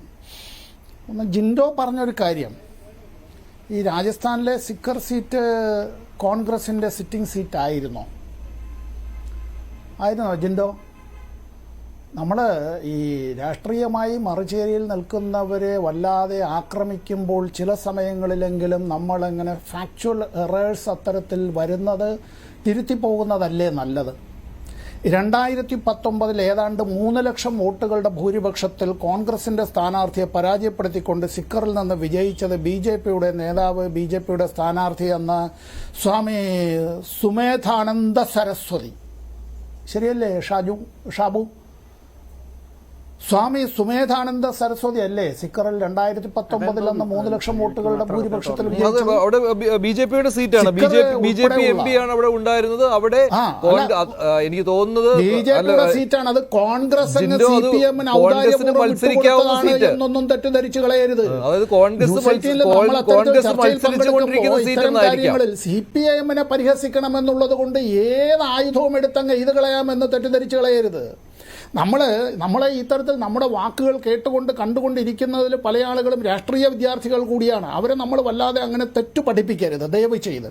നമുക്ക് പരസ്പരം ആ വിധത്തിൽ ഷാബു പറഞ്ഞതുപോലെ എന്നെ പരിഹസിക്കാം, അത്തരത്തിലായിക്കോട്ടെ, നമുക്ക് രാഷ്ട്രീയ പാർട്ടികൾ മറുചേരിയിലുള്ളവരെ പരിഹസിക്കാം, വിമർശിക്കാം, അതൊക്കെ ആയിക്കോളൂ. അത്തരം കാര്യങ്ങൾ, ആ വിമർശനങ്ങളും പരിഹാസങ്ങളും എല്ലാം ഏറ്റുവാങ്ങാൻ ഞങ്ങൾ വിധിക്കപ്പെട്ടവരാണ്. അത് വിജയിച്ചാലും പരാജയപ്പെട്ടാലും അതിൽ നിന്ന് പാഠങ്ങൾ പഠിക്കേണ്ടവരാണ്. ഈ തെരഞ്ഞെടുപ്പിൽ ശരിയാണ്, അവിടെ ഒരു സീറ്റ് CPIM നൽകി. അത് നേരത്തെ അമ്രാറാം അവിടെ ഒന്നിലേറെ തവണ MLA ആയിരുന്ന ആളാണ് എന്നുകൂടി മറന്നു പോകരുത്. കോൺഗ്രസിന്റെ പിന്തുണയില്ലാതെയാണ് രാജസ്ഥാനിലെ നിയമസഭയിൽ ഒരു തവണ 3 ചുറ്റിക്കാരുവാൾ നക്ഷത്രം അടയാളത്തിൽ MLA വിജയിച്ചു വന്നതും മറ്റു 3 സീറ്റുകളിൽ അവർ 2ാം സ്ഥാനത്തേക്ക് പോയതും. അവർ മത്സരിച്ചതും അവർ നേരിട്ടതുമെല്ലാം BJP ആണ്, കോൺഗ്രസിനെ ആയിരുന്നില്ല. ഞാനത് ഈ ഒരു കാര്യത്തിൽ ഇത് തിരുത്തൽ വരുത്തിയില്ല എങ്കിൽ എൻ്റെ പാർട്ടി അത്തരത്തിൽ ഈ 2 ചങ്ങാതിമാരും പറയുമ്പോൾ ഇങ്ങനെ എന്തോ ഞങ്ങൾ ഇതെല്ലാം അല്ലാതെ പരിഹാസമല്ല, ഞങ്ങൾ ഏറ്റുവാങ്ങേണ്ടവരാണ് എന്ന് വിധിക്കപ്പെട്ട് അങ്ങനെ ചരിത്രത്തോട് നീതി പുലർത്താതെയും ചരിത്രത്തോട് സത്യസന്ധത പുലർത്താതെയും പറയുന്നത് തിരുത്തട്ടെ എന്നുള്ളത് കൊണ്ട് ഞാൻ പറഞ്ഞതാണ്. ഇപ്പോഴത്തെ തെരഞ്ഞെടുപ്പിൽ ഏതാണ്ട് ഒരു 80,000-ലധികം വോട്ടുകളുടെ ഭൂരിപക്ഷം അമ്രാറാമിന് ലഭിച്ചു. കർഷക പ്രക്ഷോഭങ്ങൾ, ആ കർഷക പ്രക്ഷോഭങ്ങൾ രാജസ്ഥാൻ ഉൾപ്പെടെയുള്ള ഉത്തരേന്ത്യൻ സംസ്ഥാനങ്ങളിൽ മാത്രമല്ല, ഇന്ത്യയിൽ എല്ലായിടത്തും, ഷാബുവിൻ്റെ പാർട്ടിയുടെ ഭാഷയിൽ പറഞ്ഞാൽ ഭാരതത്തിലെല്ലായിടത്തും. അത് നമ്മൾ ആഹാരം കഴിക്കുന്നവരാണ്, നമ്മളെ തീറ്റിപ്പോറ്റുന്നത് കർഷകരാണ്, അവരുടെ കുടുംബങ്ങളാണ്, കർഷക തൊഴിലാളികളാണ്, മണ്ണിൽ പണിയെടുക്കുന്നവരാണ്. അവരെ വെടിവെച്ച് കൊല്ലുകയും അവരെ ഖാലിസ്ഥാൻവാദികളെന്ന് വിളിക്കുകയും അവരെ രാജ്യദ്രോഹികളെന്ന് വിളിക്കുകയും അവരെ ഗോലിമാരോ ഓർമ്മയുണ്ടല്ലോ അത്തരത്തിൽ, അത് മന്ത്രിമാരടക്കം അത്തരത്തിൽ പറയുകയുണ്ടായല്ലോ. ഞാൻ പറഞ്ഞത് അനുരാഗ് താക്കൂർ അവിടെ ഡൽഹിയിൽ നടത്തിയതായിട്ടുള്ള പ്രസംഗത്തെക്കുറിച്ച് മാത്രമൊന്നുമല്ല. ഇതെല്ലാം ഇത്തരത്തിലുള്ള ഈ പ്രക്ഷോഭങ്ങൾ തന്നെയാണ് BJPക്കെതിരായിട്ടുള്ള ഈ വോട്ട് മറ്റ് രാഷ്ട്രീയ പാർട്ടികളിലേക്ക് വന്നതിൻ്റെ പ്രധാനപ്പെട്ട കാരണം. ഇനി ഞാൻ കേരളത്തിലെ ഒരു കാര്യത്തെ സംബന്ധിച്ച് പറയുമ്പോൾ, ഞങ്ങൾ ഒരു സീറ്റ് അല്ല, ഞങ്ങൾക്ക് ഒരു സീറ്റും കിട്ടാതിരുന്ന കാലമുണ്ട് ഷാബു. ഞാനൊരു വിദ്യാർത്ഥിയായിരുന്നു, SFI പ്രവർത്തകനായിരുന്നു. ആഭ്യന്തര അടിയന്തരാവസ്ഥയ്ക്ക് ശേഷം ഞങ്ങൾ അടിയന്തരാവസ്ഥ അറബിക്കടലിൽ നിന്ന് മുദ്രാവാക്യം വിളിച്ചപ്പോൾ കേരളത്തിൽ വളരെ ചുരുക്കം സീറ്റുകളിൽ മാത്രം CPIM വിജയിക്കുകയും, ഈ തിരുവനന്തപുരം ജില്ലയിൽ ഒരു സീറ്റാണ് ആകെ ജയിച്ചത്. ഈ കാസർഗോഡ് മുതൽ തിരുവനന്തപുരം വരെ ഞങ്ങളുടെ മുന്നണി 0 വട്ടപൂജ്യമായിരുന്നു. ഞങ്ങളുടെ കാറ്റ് പോയി എന്നാണ് എല്ലാവരും ആ തരത്തിൽ വിധി എഴുതിയത്. അതിനുശേഷം നടന്ന തെരഞ്ഞെടുപ്പുകളിൽ അറിയാമല്ലോ ഇത്തരം കാര്യങ്ങളിൽ. തെരഞ്ഞെടുപ്പുകൾ വരും പോകും. രാഷ്ട്രീയമായ ഇത്തരത്തിലുള്ള കാര്യങ്ങൾ അത് ജനങ്ങൾ തലമുറകളോളം ചർച്ച ചെയ്യുന്ന വിഷയങ്ങൾ തന്നെയാണ്. ഇവിടെ ഈ തെരഞ്ഞെടുപ്പുമായി ബന്ധപ്പെട്ട് നമ്മളിപ്പോൾ ഈ ഒരു ഉപതെരഞ്ഞെടുപ്പിലേക്ക് പോകുന്നു. ആ ഉപതെരഞ്ഞെടുപ്പ് വരുന്നു എന്നുള്ളത് കൊണ്ട് വളരെ ശക്തമായിട്ടുള്ള വാദപ്രതിവാദങ്ങളെല്ലാം ഇത്തരത്തിൽ കാര്യങ്ങളൊക്കെ നടക്കും. ഞാൻ ജിൻഡോട് സ്നേഹപൂർവ്വം ഒരു കാര്യം, നമ്മൾ ചർച്ചയിൽ നമ്മൾ പറയുമ്പോൾ ചില പദപ്രയോഗങ്ങൾ അത് നമ്മൾ വേണമോ എന്ന് ആലോചിക്കുന്നത് നല്ലതാണ്. ഈ തോന്നിയമാസം എന്നൊക്കെ പറയുമ്പോഴേ അത് നമ്മുടെ ഈ നാട്ടിൽ പലയിടത്തും അതിനുള്ള അർത്ഥങ്ങൾ പലതും പലതാണ്. ഞാൻ ഈ തിരുവനന്തപുരത്തുകാരൻ ചില പദപ്രയോഗങ്ങൾ പറഞ്ഞാൽ അത് മലബാറിലുള്ള ചില ആളുകൾക്ക് അത് സഭ്യമായി തോന്നണമെന്നില്ല. അവരവിടെ ഇരുന്ന് പറയുന്ന കാര്യങ്ങൾ ഞങ്ങൾക്കും അത് ചിലപ്പോൾ സഭ്യമായി തോന്നണമെന്നില്ല. രാഷ്ട്രീയമായ തോന്നിയവാസമൊന്നുമല്ല. തെരഞ്ഞെടുപ്പ് എന്നുള്ളത് ഒരു പ്രക്രിയയാണ്. അതൊരു ജനാധിപത്യ പ്രക്രിയയുടെ ഭാഗമായിട്ടുള്ളതാണ്. ഞാൻ പോയിന്റ് ബ്ലാങ്കിൽ എന്ന് ഞാൻ ഉദ്ദേശിച്ചത് ഷാബു ഇവിടെ പറഞ്ഞതുപോലെയും ഞങ്ങളോട് നേരിട്ട് മഞ്ജുഷി ചോദ്യം ചോദിച്ചു എന്നുള്ളത് കൊണ്ടാണ്. അത് മഞ്ജുഷിൻ്റെ ഒരു മാധ്യമ പ്രവർത്തകൻ, ഒരു ജേർണലിസ്റ്റിൻ്റെ കഴിവ് തന്നെയാണ്. കൃത്യമായി ഒന്നും വളച്ചുകെട്ടില്ലാതെയാണ് പറയാൻ. ഞാനിവിടെ ഏതെങ്കിലും വിധത്തിൽ ഒരു ബീറ്റിംഗ് അബൌട്ട് ദ ബുഷിനോ അല്ലെങ്കിൽ ഒളിച്ചോടാനോ ഒന്നുമല്ല തയ്യാറായത്. ഞങ്ങളുടെ പാർട്ടിയുടെ സംസ്ഥാന സെക്രട്ടറി തന്നെ പരസ്യമായി പറഞ്ഞല്ലോ, തോറ്റു, ആ തോൽവിയെ സംബന്ധിച്ച് പഠിക്കണമെന്നുള്ളത്, വിജയിച്ചാലും അത് പഠിക്കുക തന്നെ വേണം എന്നുള്ള കാര്യത്തിൽ അതിനൊന്നും ഒരു സംശയവുമില്ല. കോൺഗ്രസ് ആയാലും BJP ആയാലും ഞങ്ങളായാലും. ഇപ്പോൾ ശ്രീ സുരേഷ് ഗോപി വിജയിച്ചു, ഒരു സീറ്റ് അതുകൊണ്ട് BJPക്ക് കിട്ടിയെന്ന് BJP ശരി പറഞ്ഞോളൂ. സഖാവ് രാധാകൃഷ്ണൻ മാത്രമാണ് CPIMൽ നിന്ന് LDFൽ നിന്ന് വിജയിച്ചത്, അതുകൊണ്ട് നിങ്ങൾ വല്ലാതെ ചുരുങ്ങിപ്പോയെന്ന് പറഞ്ഞോളൂ, ഒരു കുഴപ്പമില്ല. ഞാൻ ഈ സീറ്റുകൾ വിട്ടുകൊടുക്കുന്നതിനെ കുറിച്ചുള്ളതിൽ ഞാനൊന്ന് പറയട്ടെ. തൊട്ടപ്പുറത്ത് തമിഴ്നാട് സംസ്ഥാനം നമ്മൾ പറയുമ്പോൾ നമ്മൾ 3 പേരുടെ പാർട്ടികളും ദേശീയ പാർട്ടികളെന്ന് പറയുമ്പോൾ ഞങ്ങൾക്ക് ദേശീയ പദവി നഷ്ടമാവുമല്ലോ എന്ന് കളിയാക്കിയ പല ആളുകളും. ശരി, നഷ്ടമായാലും എന്ത് സംഭവിച്ചാലും ഞങ്ങളിവിടെ തന്നെ ഉണ്ടാവും. പോരാട്ടങ്ങളും പ്രക്ഷോഭങ്ങളും ജനങ്ങളെ സംഘടിപ്പിക്കലും രാഷ്ട്രീയ പ്രസംഗങ്ങളും ഒക്കെയായി അത്തരം കാര്യങ്ങളിൽ അത്തരത്തിൽ ഞങ്ങൾ ഉണ്ടാവുക തന്നെ ചെയ്യും. അത് ഒരു സംശയവും വേണ്ട. നിങ്ങൾ ഉൾപ്പെടെയുള്ളവരുടെ എല്ലാ വിധത്തിലുള്ള ആക്രമണങ്ങളെയും നേരിട്ടുകൊണ്ട്, എല്ലാ അർത്ഥത്തിലും ആക്രമണങ്ങളെ നേരിട്ടുകൊണ്ട് തന്നെ ഉണ്ടാവുകയും ചെയ്യും. തമിഴ്നാട്ടിൽ CPIMൻ്റെ ഒരു സിറ്റിംഗ് സീറ്റ് അവിടെ BJPയുടെ വല്ലാതെ വംശവെറി, എന്തിനേറെ പറയുന്നു, രാമസ്വാമി നായ്ക്കർ മുതൽ അണ്ണാദുരൈ വരെയുള്ളവരെ ആക്ഷേപിക്കുന്നതിൽ ആനന്ദം കണ്ടെത്തിയ BJP നേതാവിനെ പരാജയപ്പെടുത്തുന്നതിന് DMK തീരുമാനിച്ചത് അവരുടേതായ സിറ്റിംഗ് സീറ്റ് അവിടെ കോയമ്പത്തൂരിനേക്കാൾ കൂടുതൽ ഭൂരിപക്ഷം അവർക്ക് ലഭിക്കും എന്നുറപ്പുള്ള ഡിണ്ടുഗലിലേക്കാണ് നൽകിയത്. ഡിണ്ടുഗലിൽ CPIM മത്സരിച്ചത് SDPIക്കെതിരായിട്ടാണ്. ആ SDPI കേരളത്തിൽ ആരോടൊപ്പമായിരുന്നു എന്ന് ഞാൻ പറയേണ്ടതില്ലല്ലോ. ഇപ്പോഴും ആരോടൊപ്പമാണ് എന്ന് ഞാൻ പ്രത്യേകിച്ച് പറഞ്ഞു തരേണ്ടതായിട്ടില്ലല്ലോ. ആരോടൊപ്പമാണ് അത്തരത്തിലുള്ള ആ വിധത്തിലുള്ള ചങ്ങാത്തം എന്ന് ഞാൻ പറഞ്ഞു തരേണ്ടതില്ലല്ലോ. അവിടെ SDPI ആരുടെ സഖ്യകക്ഷിയാണ്? BJPയുടെ സഖ്യകക്ഷിയാണ്. എങ്ങനെ സഖ്യകക്ഷിയാവുകയാണ്? മൂക്കിൽ തൊടാ മൂന്ന് വലത്താണ്. അണ്ണാ DMKയുമായിട്ടാണ് സഖ്യകക്ഷി. ഇതൊക്കെയല്ലേ സ്ഥിതിവിശേഷം? അവിടെ വാസ്തവത്തിൽ CPIഎമ്മിൻ്റെ 2 സീറ്റ് എന്ന് പറയുമ്പോൾ ഇത് നമ്മൾ അങ്ങോട്ടും ഇങ്ങോട്ടും ഇത്തരം കാര്യങ്ങളിൽ ഈ പാർട്ടികൾ അത്തരത്തിൽ ആ സൗമനസ്യം എന്നുള്ളതല്ല, അതൊരു മുന്നണിയുടെ കെട്ടുറപ്പ്, രാഷ്ട്രീയമായ പ്രായോഗികമായ നിലപാടുകൾ ഒക്കെയാണുള്ള കാര്യത്തിൽ. ഇപ്പോൾ LDFൻ്റെ 2 രാജ്യസഭാ സീറ്റുകളിലേക്ക് ഒന്ന് LDFിലെ ഒരു ഘടകകക്ഷിയും മറ്റൊന്ന് LDFിലെ മറ്റൊരു ഘടകകക്ഷിയും മത്സരിക്കുമ്പോൾ ചോദിക്കാമല്ലോ, നിങ്ങൾക്ക് ചോദിക്കാമല്ലോ, ഇവിടെ നിയമസഭയിൽ അങ്ങനെയാണെങ്കിൽ അംഗബലം കൊണ്ട് CPIഎം ആണല്ലോ ഏറ്റവും വലിയ രാഷ്ട്രീയ കക്ഷി, നിങ്ങൾക്കൊരു MPയെ രാജ്യസഭയിലേക്ക് തിരഞ്ഞെടുക്കാൻ കഴിയുമല്ലോ എന്ന്. അങ്ങനെ അല്ലല്ലോ തീരുമാനിച്ചത്, അങ്ങനെ അല്ലല്ലോ ഞങ്ങളെടുത്ത നിലപാട്. BJP പലപ്പോഴും എടുത്ത നിലപാട് എന്താണ്? ഘടകകക്ഷികളോട്. ആ ഘടകകക്ഷികളെ പൊളിറ്റിക്കൽ പോച്ചിങ്ങല്ലേ നടത്തിയത്. അത് മഹാരാഷ്ട്രയിൽ മാത്രമല്ലല്ലോ, തമിഴ്നാട്ടിൽ മാത്രമല്ലല്ലോ. പക്ഷേ ഈ ദേശീയ തലത്തിലെ ആ നിലപാട് താങ്കൾ ഇതുവരെ പറഞ്ഞില്ല. അല്ല, ഈ പോയിന്റ് ബ്ലാങ്കിന്റെ കാര്യം പറഞ്ഞപ്പോഴും ദേശീയ തലത്തിലെ ആ നിലപാടിന്റെ കാര്യം താങ്കൾ പറഞ്ഞില്ല. രാഹുൽ ഗാന്ധി എന്ത് ചെയ്യണമായിരുന്നു എന്നുള്ളത്, വയനാട് നിലനിർത്തണമായിരുന്നോ റായ് ബറേലി നിലനിർത്തണമായിരുന്നോ? ഇതിലൊരു നിലപാടുണ്ടായിരിക്കുമല്ലോ എന്തായാലും താങ്കൾക്കും താങ്കളുടെ പാർട്ടിക്കും. അത് പറയാൻ എന്തുകൊണ്ട് ബുദ്ധിമുട്ടുന്നു, എന്തുകൊണ്ട് മടിക്കുന്നു? ഇല്ല അത് ഞങ്ങൾ അല്ല, ബുദ്ധിമുട്ടല്ല മഞ്ജുഷേ, ഞാൻ അതുകൊണ്ടാണ് പറഞ്ഞത് തുടക്കത്തിൽ തന്നെ പറയണമായിരുന്നു. അതല്ലാതെ 3 കൊല്ലത്തിന് മുമ്പ് ഒരു നിയമസഭാ തെരഞ്ഞെടുപ്പിൽ മത്സരിച്ച ഷാഫി പറമ്പിൻ പറയണമായിരുന്നു ഞാനിങ്ങനെ പാലക്കാട്ട് വരാൻ പോകുന്ന തെരഞ്ഞെടുപ്പിൽ മത്സരിക്കുമെന്നും, കെ രാധാകൃഷ്ണൻ പറയണമായിരുന്നു ചേലക്കരയിൽ മത്സരിച്ചപ്പോൾ ഞാനിങ്ങനെ അവിടെ ആലത്തൂരിൽ മത്സരിക്കാൻ പോകുന്നു എന്നും, അങ്ങനെ അല്ലെങ്കിൽ ശൈല ടീച്ചർ പറയണമായിരുന്നു ഞാനിങ്ങനെ ഇനി 3 കൊല്ലത്തിന് ശേഷം നടക്കാനിരിക്കുന്ന ഒരു തെരഞ്ഞെടുപ്പിൽ സ്ഥാനാർത്ഥി അയക്കുമെന്നും. അങ്ങനെയല്ല അക്കാര്യത്തെ സംബന്ധിച്ച്. ഇവിടെ തെരഞ്ഞെടുപ്പിൽ നോമിനേഷൻ കൊടുക്കുന്നു, മത്സരിക്കുന്നു, അതുമായി ബന്ധപ്പെട്ട പ്രചരണങ്ങൾ നടത്തുന്നു. ആ പ്രചരണങ്ങൾ നടത്തുന്ന വേളയിൽ ഒന്നും തന്നെ പറഞ്ഞിട്ടില്ല ഞാൻ പക്ഷെ അത് ആ ഘട്ടങ്ങൾ തമ്മിലുള്ള വ്യത്യാസം നോക്കണം ശ്രീ സമ്പത്ത്. കേരളത്തിൽ തെരഞ്ഞെടുപ്പ് നടന്നതും റായ് ബറേലിയിൽ തെരഞ്ഞെടുപ്പ് നടന്നതും ഏത് ഘട്ടങ്ങളിലാണ്? അപ്പോൾ ആ ഒരു തീരുമാനമെടുക്കേണ്ട സമയം പോലും ആകുന്നതിന് മുൻപ് എങ്ങനെയാണ് വയനാട്ടിലെ ജനങ്ങളോട് പറയുക? ആ ഒരു ചോദ്യമാണ് കോൺഗ്രസ് ഉന്നയിക്കുന്നത്. പക്ഷെ ഞാൻ ഒറ്റ കാര്യം ചോദിക്കട്ടെ, റായ് ബറേലി ഒഴിയാതെ നിലനിർത്തിയത് തന്നെയല്ലേ ഇന്ത്യ സഖ്യത്തിന് ഗുണകരം? തെരഞ്ഞെടുപ്പല്ലേ നടന്നത്?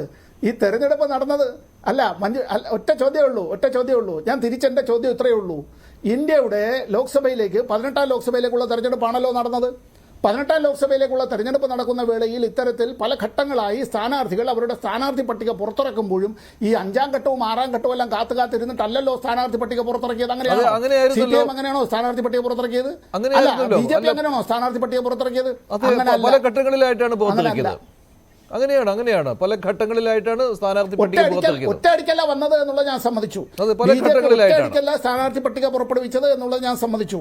പക്ഷേ പല ഘട്ടങ്ങളിലാക്കിയിട്ട് ഈ പറഞ്ഞതുപോലെ ഇത് 7ാം ഘട്ടത്തിലാണ് ഇവിടുത്തെ തെരഞ്ഞെടുപ്പ് എന്നുള്ള നിലയിലേക്ക് അങ്ങനെയല്ല അവർ സ്ഥാനാർത്ഥികളെ പ്രഖ്യാപിച്ചത്. ശരി, ശ്രീ അതിന് മറുപടി പറയേണ്ടത് ജിൻഡോയാണ്. പറയുന്നത് ഞാൻ മുഖവിലേക്ക് എടുക്കാം. എങ്ങനെ താനിങ്ങനെ അവിടെ സ്ഥാനാർത്ഥി ആയേക്കുമെന്നുള്ളത് നേരത്തെ അറിഞ്ഞതേയില്ല, മനസ്സിൽ പോലും ഒരു ചിന്തയേ ഉണ്ടായിട്ടില്ല, ഒരു സ്വപ്നം പോലും അങ്ങനെ വിരിഞ്ഞിട്ടില്ല. അത് പിന്നീടാണ് അത്തരത്തിൽ ഒരു ചിന്ത ഉണ്ടായത് എന്നാണ് പറയുന്നതെങ്കിൽ ഇപ്പൊ കോൺഗ്രസിന് തീരുമാനിക്കാം. ഞാനല്ലാതെ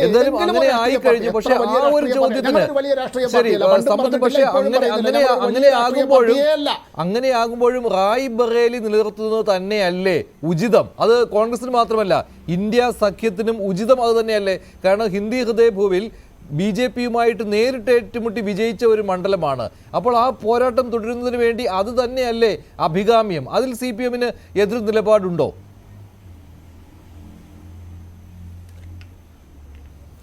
CPIഎം ഇതിനെപ്പറ്റി ഒരു നിലപാടൊന്നും പറഞ്ഞിട്ടില്ല. വിജയിച്ചത് കോൺഗ്രസിൻ്റെ സ്ഥാനാർത്ഥിയാണ് ആരായാലും. അത് ആ പാർട്ടി എടുക്കുന്ന നിലപാട് എന്തെന്നുള്ളതിനെ സംബന്ധിച്ച് നമുക്കത് വിലയിരുത്താം പിന്നീട്. ആ പാർട്ടി അവിടെ വിജയിച്ച സ്ഥാനാർത്ഥിയെ ഏത് മണ്ഡലം നിലനിർത്തണം, ഏത് മണ്ഡലം അങ്ങനെ അവിടെ നിന്ന് രാജിവെക്കണം എന്ന് പറയാൻ ഞങ്ങൾ അതിനാളല്ല. അതിൽ നമ്മുടെ ചങ്ങാതി ജിൻഡോ പറഞ്ഞതിനോട് ഞാൻ യോജിക്കുകയാണ്. അവർക്ക് അത്തരത്തിൽ ഏത് മണ്ഡലം നിലനിർത്തണം, ഏത് മണ്ഡലം അങ്ങനെ രാജിവെക്കണം, ആ മണ്ഡലത്തിൽ ആര് സ്ഥാനാർത്ഥിയാവണം എന്നൊക്കെ അവർക്ക് തീരുമാനിക്കാനുള്ള അതിനുള്ള അർഹതയുണ്ട്, അധികാരമുണ്ട്, അവകാശമുണ്ട്. ഞങ്ങൾക്കുമുണ്ട്, ഷാബുവിൻ്റെ പാർട്ടിക്കുമുണ്ട്. അദ്ദേഹം നിരീക്ഷകനായിട്ടാണ് പങ്കെടുക്കുന്നതെങ്കിൽ പോലും രാഷ്ട്രീയം നമുക്ക് വ്യക്തമായിട്ട് അറിയാവുന്നതാണ്, പ്രത്യേകിച്ച് പറയേണ്ടതില്ലല്ലോ അത്തരം കാര്യത്തെ സംബന്ധിച്ച്. അതുകൊണ്ട് എല്ലാ രാഷ്ട്രീയ പാർട്ടികൾക്കുമുള്ള അവരുടേതായിട്ടുള്ള അത് അവരുടെ പ്രിറോഗേറ്റീവാണ്. അവരുടേതായിട്ടുള്ള ആ ഒരു അധികാരത്തിൽ അത് കൈകടത്തുന്നത് ശരിയല്ല. നമുക്കതിനെ സംബന്ധിച്ച് വ്യത്യസ്ത അഭിപ്രായങ്ങൾ ഉണ്ടാവാം. അത് നേരത്തെ പറയേണ്ടതായിരുന്നു എന്നുള്ള ഒറ്റ നിലപാടിൽ തന്നെ CPM ഉറച്ചു നിൽക്കും. ശരിയാണ്, നേരത്തെ പറഞ്ഞില്ല എന്നുള്ള കാര്യം തന്നെ. ജിൻഡോ, മറ്റൊരു കാര്യം കൂടി, താങ്കളൊരു ഫാക്ച്വൽ ആയിട്ടുള്ള തെറ്റിവിടെ പറഞ്ഞു എന്നാണ് സമ്പത്ത് പറയുന്നത്. താങ്കളത് കോൺഗ്രസ് ജയിച്ച സീറ്റ് എടുത്ത് CPM-ന് രാജസ്ഥാനിൽ നൽകി എന്നാണോ ഉദ്ദേശിച്ചത്, അതോ കോൺഗ്രസ് മത്സരിച്ച് വരുന്ന ഒരു സീറ്റ്, അവിടെ ഇത്തവണയും കോൺഗ്രസിന് മത്സരിക്കാമായിരുന്നു, പക്ഷേ ആ സീറ്റ് വേണ്ടെന്ന് വെച്ചത് CPM-ന് കൊടുത്തു എന്നാണോ താങ്കൾ ഉദ്ദേശിച്ചത്? എന്തായാലും കോൺഗ്രസ് 2019 ജയിച്ച സീറ്റ് അല്ല സിക്കാർ. 2024 കോൺഗ്രസിന് മത്സരിക്കുകയും ചെയ്യാമായിരുന്നു, പക്ഷേ അത് മത്സരിക്കാതെ CPM-ന് കൊടുക്കുകയും ചെയ്തു. പക്ഷേ താങ്കളൊരു ഫാക്ച്വലായിട്ട് തെറ്റ് പറഞ്ഞു എന്നാണ് സമ്പത്ത് പറയുന്നത്. അതായത് കോൺഗ്രസ് ജയിച്ച ഒരു സീറ്റ് എടുത്ത് CPM-ന് കൊടുത്തു എന്ന്. അത് തെറ്റാണോ? അല്ല, മഞ്ജുഷ പറഞ്ഞു തന്നെയാണ് അതിലെ കാര്യം. ഞാൻ പറഞ്ഞത് അദ്ദേഹത്തിന് മനസ്സിലാകാഞ്ഞിട്ടാണ്. 2019 അദ്ദേഹത്തിന്റെ സ്ഥാനാർത്ഥിയായിരുന്ന CPM-ന്റെ സ്ഥാനാർത്ഥിയായിരുന്ന അമ്രാർ റാമിന് 31,462 വോട്ടാണ് ഉണ്ടായിരുന്നത്. അദ്ദേഹത്തിന് അതിനു മുമ്പത്തെ തെരഞ്ഞെടുപ്പിൽ കിട്ടിയതിനേക്കാൾ 2.64% വോട്ട് അവിടെ കുറയുകയാണ് ഉണ്ടായിരുന്നത്. അവിടെ രണ്ടാം സ്ഥാനത്ത് വന്ന കോൺഗ്രസിന്റെ സുഭാഷ് മെഹ്റ എന്ന് പറഞ്ഞ സ്ഥാനാർത്ഥിക്ക് 4,74,948 വോട്ടുണ്ടായിരുന്നു. അദ്ദേഹത്തിന്റെ വോട്ട് ശതമാനം 11.24% കൂടുകയാണ് ചെയ്തത്. അത് കോൺഗ്രസിന്റെ സീറ്റായിരുന്നോ CPM-ന്റെ സീറ്റായിരുന്നോ എന്ന് അപ്പോൾ തീരുമാനിക്കാം. ഇനി ഇതേ സ്ഥാനാർത്ഥി അമ്രാർ റാം വർഷങ്ങളായിട്ട് അവിടെ മത്സരിക്കുന്നതാണ്. 2014 അദ്ദേഹത്തിന് കിട്ടിയത് 53,134 വോട്ടാണ്. അവിടെ കോൺഗ്രസിന്റെ സ്ഥാനാർത്ഥി 2,60,232 വോട്ടുണ്ടായി. 2009 ആ സീറ്റ് കോൺഗ്രസിന്റെ MP ഉണ്ടായിരുന്ന സീറ്റാണ്. മഹാദേവ് സിംഗ് എന്ന് പറഞ്ഞ MP അന്ന് 3,24,832 വോട്ട് നേടിയിരുന്നു.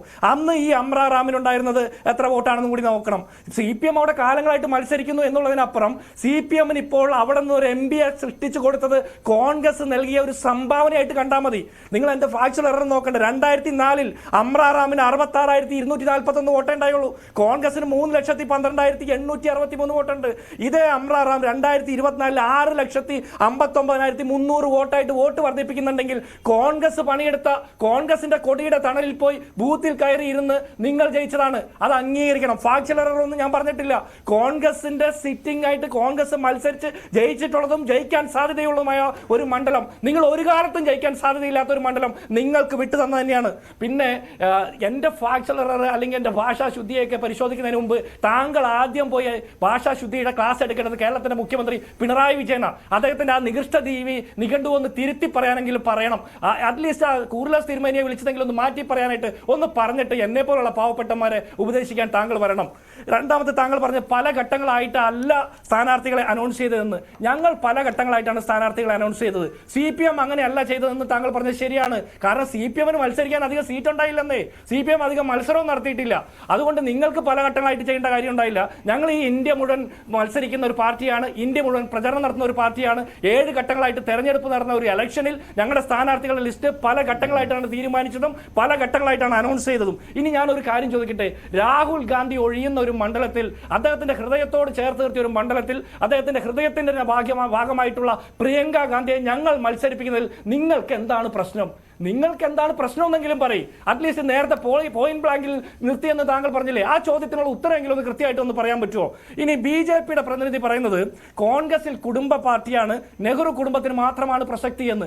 നെഹ്റു കുടുംബത്തിന് തീർച്ചയായിട്ടും കോൺഗ്രസിനകത്ത് മാത്രമല്ല ഈ രാജ്യത്തിലും പ്രസക്തി ഉണ്ടാവും. കാരണം ഈ രാജ്യത്തിന് വേണ്ടിയിട്ട് ജീവൻ ബലി കഴിച്ചവരുടെ കുടുംബമാണ് നെഹ്റു കുടുംബം. ഏതെങ്കിലും ഒരു RSS-ന്റെ BJP-യുടെ നേതാവ് ഈ രാജ്യത്തിന്റെ നിർമ്മിതിക്ക് വേണ്ടിയിട്ട്, രാജ്യത്തിന്റെ സ്വാതന്ത്ര്യ സമര കാലഘട്ടത്തിലോ അതിനുശേഷമോ ജീവൻ ബലി കഴിച്ചതായിട്ട് അല്ലെങ്കിൽ അങ്ങനെ ഒരു ലെഗസി അവകാശപ്പെടുന്ന ഏതെങ്കിലും ഒരു നേതാവ് നിങ്ങൾക്കുണ്ടോ? ഇനി നിങ്ങൾ കുടുംബ പാർട്ടി എന്ന് ആക്ഷേപിക്കുമ്പോൾ എനിക്ക് 1 മിനിറ്റ് തരണം മഞ്ജുഷേ. ഇവരെല്ലാ കാലത്തും പറയുന്ന കോൺഗ്രസിനെ കുടുംബ പാർട്ടി എന്ന് ആക്ഷേപിക്കുന്നത് BJP-യുടെ രാജ്നാഥ് സിംഗ് എന്ന് പറയുന്ന കേന്ദ്രമന്ത്രിയുടെ മകൻ പങ്കജ് സിംഗ് MLA ആണ്. കുടുംബ പാർട്ടിയാണോ? സുഷമ സ്വരാജിന്റെ ഭർത്താവ് ദേവരാജ് കൗശൽ മിസോറാമിലെ ഗവർണറായിരുന്നു. കുടുംബ പാർട്ടിയാണോ? വിജയരാജ്യ സിന്ധ്യ, അവരുടെ മകൾ വസുന്ധര രാജ സിന്ധ്യ, അവരുടെ മകൻ ദുഷ്യന്ത് സിംഗ് MLA ആകുന്നു. കുടുംബ പാർട്ടിയാണോ? രമൺ സിംഗിന്റെ മകൻ അഭിഷേക് സിംഗ് MP ആകുന്നു. കുടുംബ പാർട്ടിയാണോ? പ്രേംകുമാർ ധുമലിന്റെ മകൻ അനുരാഗ് ഠക്കർ കേന്ദ്രമന്ത്രി വരെ ആയിട്ടുണ്ട്. കുടുംബ പാർട്ടിയാണോ? ഗോവിന്ദനാഥ് മുണ്ടയുടെ മകൾ പങ്കജ മുണ്ടെ കുടുംബ പാർട്ടിയാണോ? മന്ത്രിയാക്കിയിട്ടുണ്ട്. യശ്വന്ത് സിംഗയുടെ മകൻ ജയൻ സിംഗ മന്ത്രിയായിട്ടുണ്ട്. കുടുംബ പാർട്ടിയാണോ? കല്യാൺ സിംഗിന്റെ മകൻ രജ്ബീർ സിംഗിനെ MP ആക്കിയിട്ടുണ്ട്. ദേവേന്ദ്ര പ്രധാന്റെ മകൻ ധർമ്മേന്ദ്ര പ്രധാനെ MP ആക്കുന്നു. BS യെദ്യൂരപ്പയുടെ മകനെ MLA ആക്കിയെന്ന് മാത്രമല്ല കർണാടകയിലെ സംസ്ഥാനത്തിന്റെ BJPയുടെ സംസ്ഥാന പ്രസിഡന്റുമാക്കി.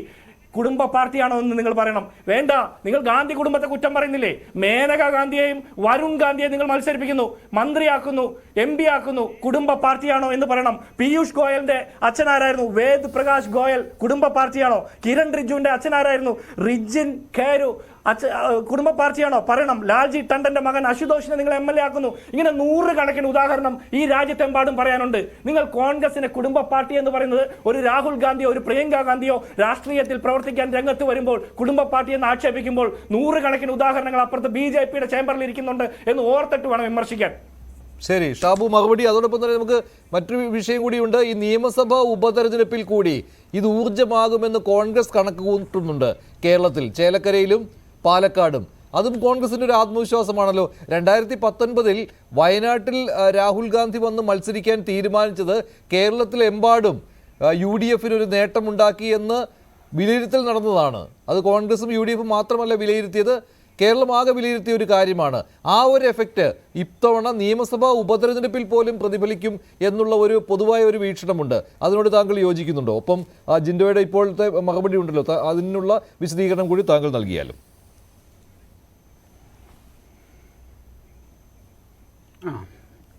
ഞാൻ ജിൻഡോയോട് ആദ്യം ഒന്ന് മറുപടി പറഞ്ഞിട്ട് ഞാൻ മഞ്ജുഷിൻ്റെ ചോദ്യത്തിലേക്ക് വരാം. ഒരു രാഷ്ട്രീയ നേതാവിൻ്റെ മകൻ അല്ലെങ്കിൽ മകൾ രാഷ്ട്രീയത്തിൽ പ്രവർത്തിക്കുന്നത് ഇവിടെ തെറ്റൊന്നുമല്ല. അത് ഈ നാട്ടിൽ ധാരാളം നടന്നിട്ടുണ്ട്. സ്വാഭാവികമായിട്ടും ഒരു രാഷ്ട്രീയ പ്രവർത്തനം കണ്ടു വളർന്ന ഒരു ആ ഒരു കുടുംബത്തിലെ അംഗം രാഷ്ട്രീയത്തിൽ വരുന്നതിൻ്റെ അകത്ത് അത് സ്വാഭാവികമായൊരു കാര്യം മാത്രമാണ്. ഇവിടെ എന്തുകൊണ്ടാണ് ഈ കുടുംബ പാർട്ടി എന്ന് പറയുന്നത്? പക്ഷേ താങ്കൾ ഇവിടെ BJPയുടെ ഒരുപാട് ഉദാഹരണങ്ങൾ ചൂണ്ടിക്കാണിച്ചു. പങ്കജ മുണ്ടയുടെയും സുഷമ സ്വരാജിൻ്റെയും ഒക്കെ കാര്യം പറഞ്ഞു. പക്ഷെ ഒരു കുടുംബത്തിൽ ജനിച്ചു എന്നുള്ളത് കൊണ്ട് ആ പാർട്ടിയുടെ അൾട്ടിമേറ്റ് ആവുന്നില്ലല്ലോ ഇവിടെ. മറ്റൊരു അതായത് ഇപ്പോൾ ഞാൻ പറഞ്ഞു, ഉദാഹരണത്തിന് CPM EMSന്റെ മകനായ EM ശങ്കരൻ MLAയും പാർട്ടിയുടെ ഉന്നത സ്ഥാനങ്ങളിൽ എത്തി. ഞാൻ വിശ്വസിക്കുന്നില്ല അത് EMSന്റെ മകനായതുകൊണ്ടല്ല EM ശങ്കരൻ അവിടെ അങ്ങനെ പാർട്ടിയിൽ വളർന്നു വന്നത്. അദ്ദേഹം പ്രവർത്തിച്ചു വളർന്നു വന്നതാണത്. അത് ഈ നമ്പൂതിരിപ്പാടിന്റെ മകനായിപ്പോയി, EMS നമ്പൂതിരിപ്പാടിന്റെ മകനായിപ്പോയി എന്നുള്ളതൊരു കുറവല്ല. അങ്ങനെ ധാരാളം ഈ രാജ്യത്ത് നടന്നിട്ടുണ്ട്. പക്ഷെ കോൺഗ്രസിൽ നടക്കുന്നത് എന്താണ് സുഹൃത്തെ? ആ കുടുംബത്തിൽ ജനിക്കുന്നവരാരോ അവരാ പാർട്ടിയുടെ ലാസ്റ്റ് വേർഡാണ്, അൾട്ടിമേറ്റാണ്. ആ കുടുംബത്തിൽ അതിൻ്റെ പാർട്ടിക്കകത്ത് പ്രവർത്തിക്കണമെന്നില്ല. ആ പാർട്ടിയുടെ ഭാഗമായി, അതായത് തെരുവിൽ ഇതൊന്നും നിർബന്ധമില്ല. ആ കുടുംബത്തിൽ ജനിച്ചാൽ മാത്രം മതി. പങ്കജ മുണ്ടയുടെ മകളും ഗോപിനാഥ് മുണ്ടയുടെ മകളും ധൂമലിന്റെ മകനും ഈ താങ്കൾ പറഞ്ഞ ലിസ്റ്റിലുള്ളവരെല്ലാവരും അടിസ്ഥാനപരമായി പാർട്ടിയിൽ പ്രവർത്തിച്ചു വന്നവർ തന്നെയാണ്. അവരെന്നും ആ ഒരു പ്രത്യേക കുടുംബത്തിൽ ജനിച്ചു എന്നുള്ളത് കൊണ്ട് ആ പാർട്ടിയുടെ അൾട്ടിമേറ്റ് ആയിട്ടില്ല, BJPയുടെ അൾട്ടിമേറ്റ് ആയിട്ടില്ല, BJPയുടെ ലാസ്റ്റ് വേർഡ് ആയിട്ടില്ല. ഇപ്പം ഇത് DMK ഒരു കുടുംബ പാർട്ടിയാണ്. കരുണാനിധിയുടെ മകൻ സ്റ്റാലിൻ, ഇനി സ്റ്റാലിന്റെ അടുത്ത തലമുറ, അങ്ങനെ അങ്ങോട്ട് പോകുന്നത്. SP സമാജ്വാദി പാർട്ടി അതൊരു ഇന്ത്യയിലെ ഏതാണ്ട് എല്ലാ പ്രാദേശിക പാർട്ടികളും ഇതേപോലെ ഏതെങ്കിലും ഒരു കുടുംബത്തിന്റെ കയ്യിലാണ് ഇരിക്കുന്നത്. ഇപ്പോൾ ശിവസേനയായാലും ശരി, ഇവിടെ മമതാ ബാനർജിയുടെ തൃണമൂൽ കോൺഗ്രസ് ആയാലും ശരി, പിന്നെ അത് മമതാ ബാനർജിക്ക് പിന്നെ അങ്ങനെയുള്ള കുടുംബം കാര്യങ്ങളൊന്നും ഇല്ലെങ്കിൽ ഒരു വ്യക്തിനിഷ്ഠിതമായ പാർട്ടിയാണ്. മമതാ ബാനർജി എന്ത് തീരുമാനിക്കുന്നോ അതാണ് അതിന്റെ ലാസ്റ്റ്.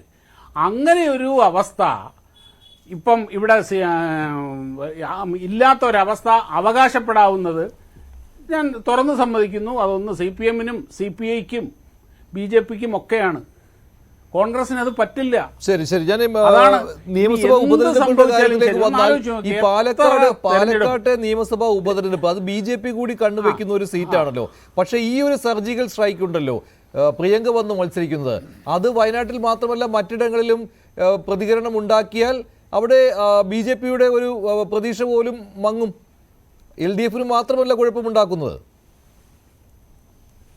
ഒരു കാര്യമുണ്ട് മഞ്ജുഷേ, ഓരോ തെരഞ്ഞെടുപ്പും എല്ലാ രാഷ്ട്രീയ പാർട്ടികൾക്കും വെല്ലുവിളി തന്നെയാണ്.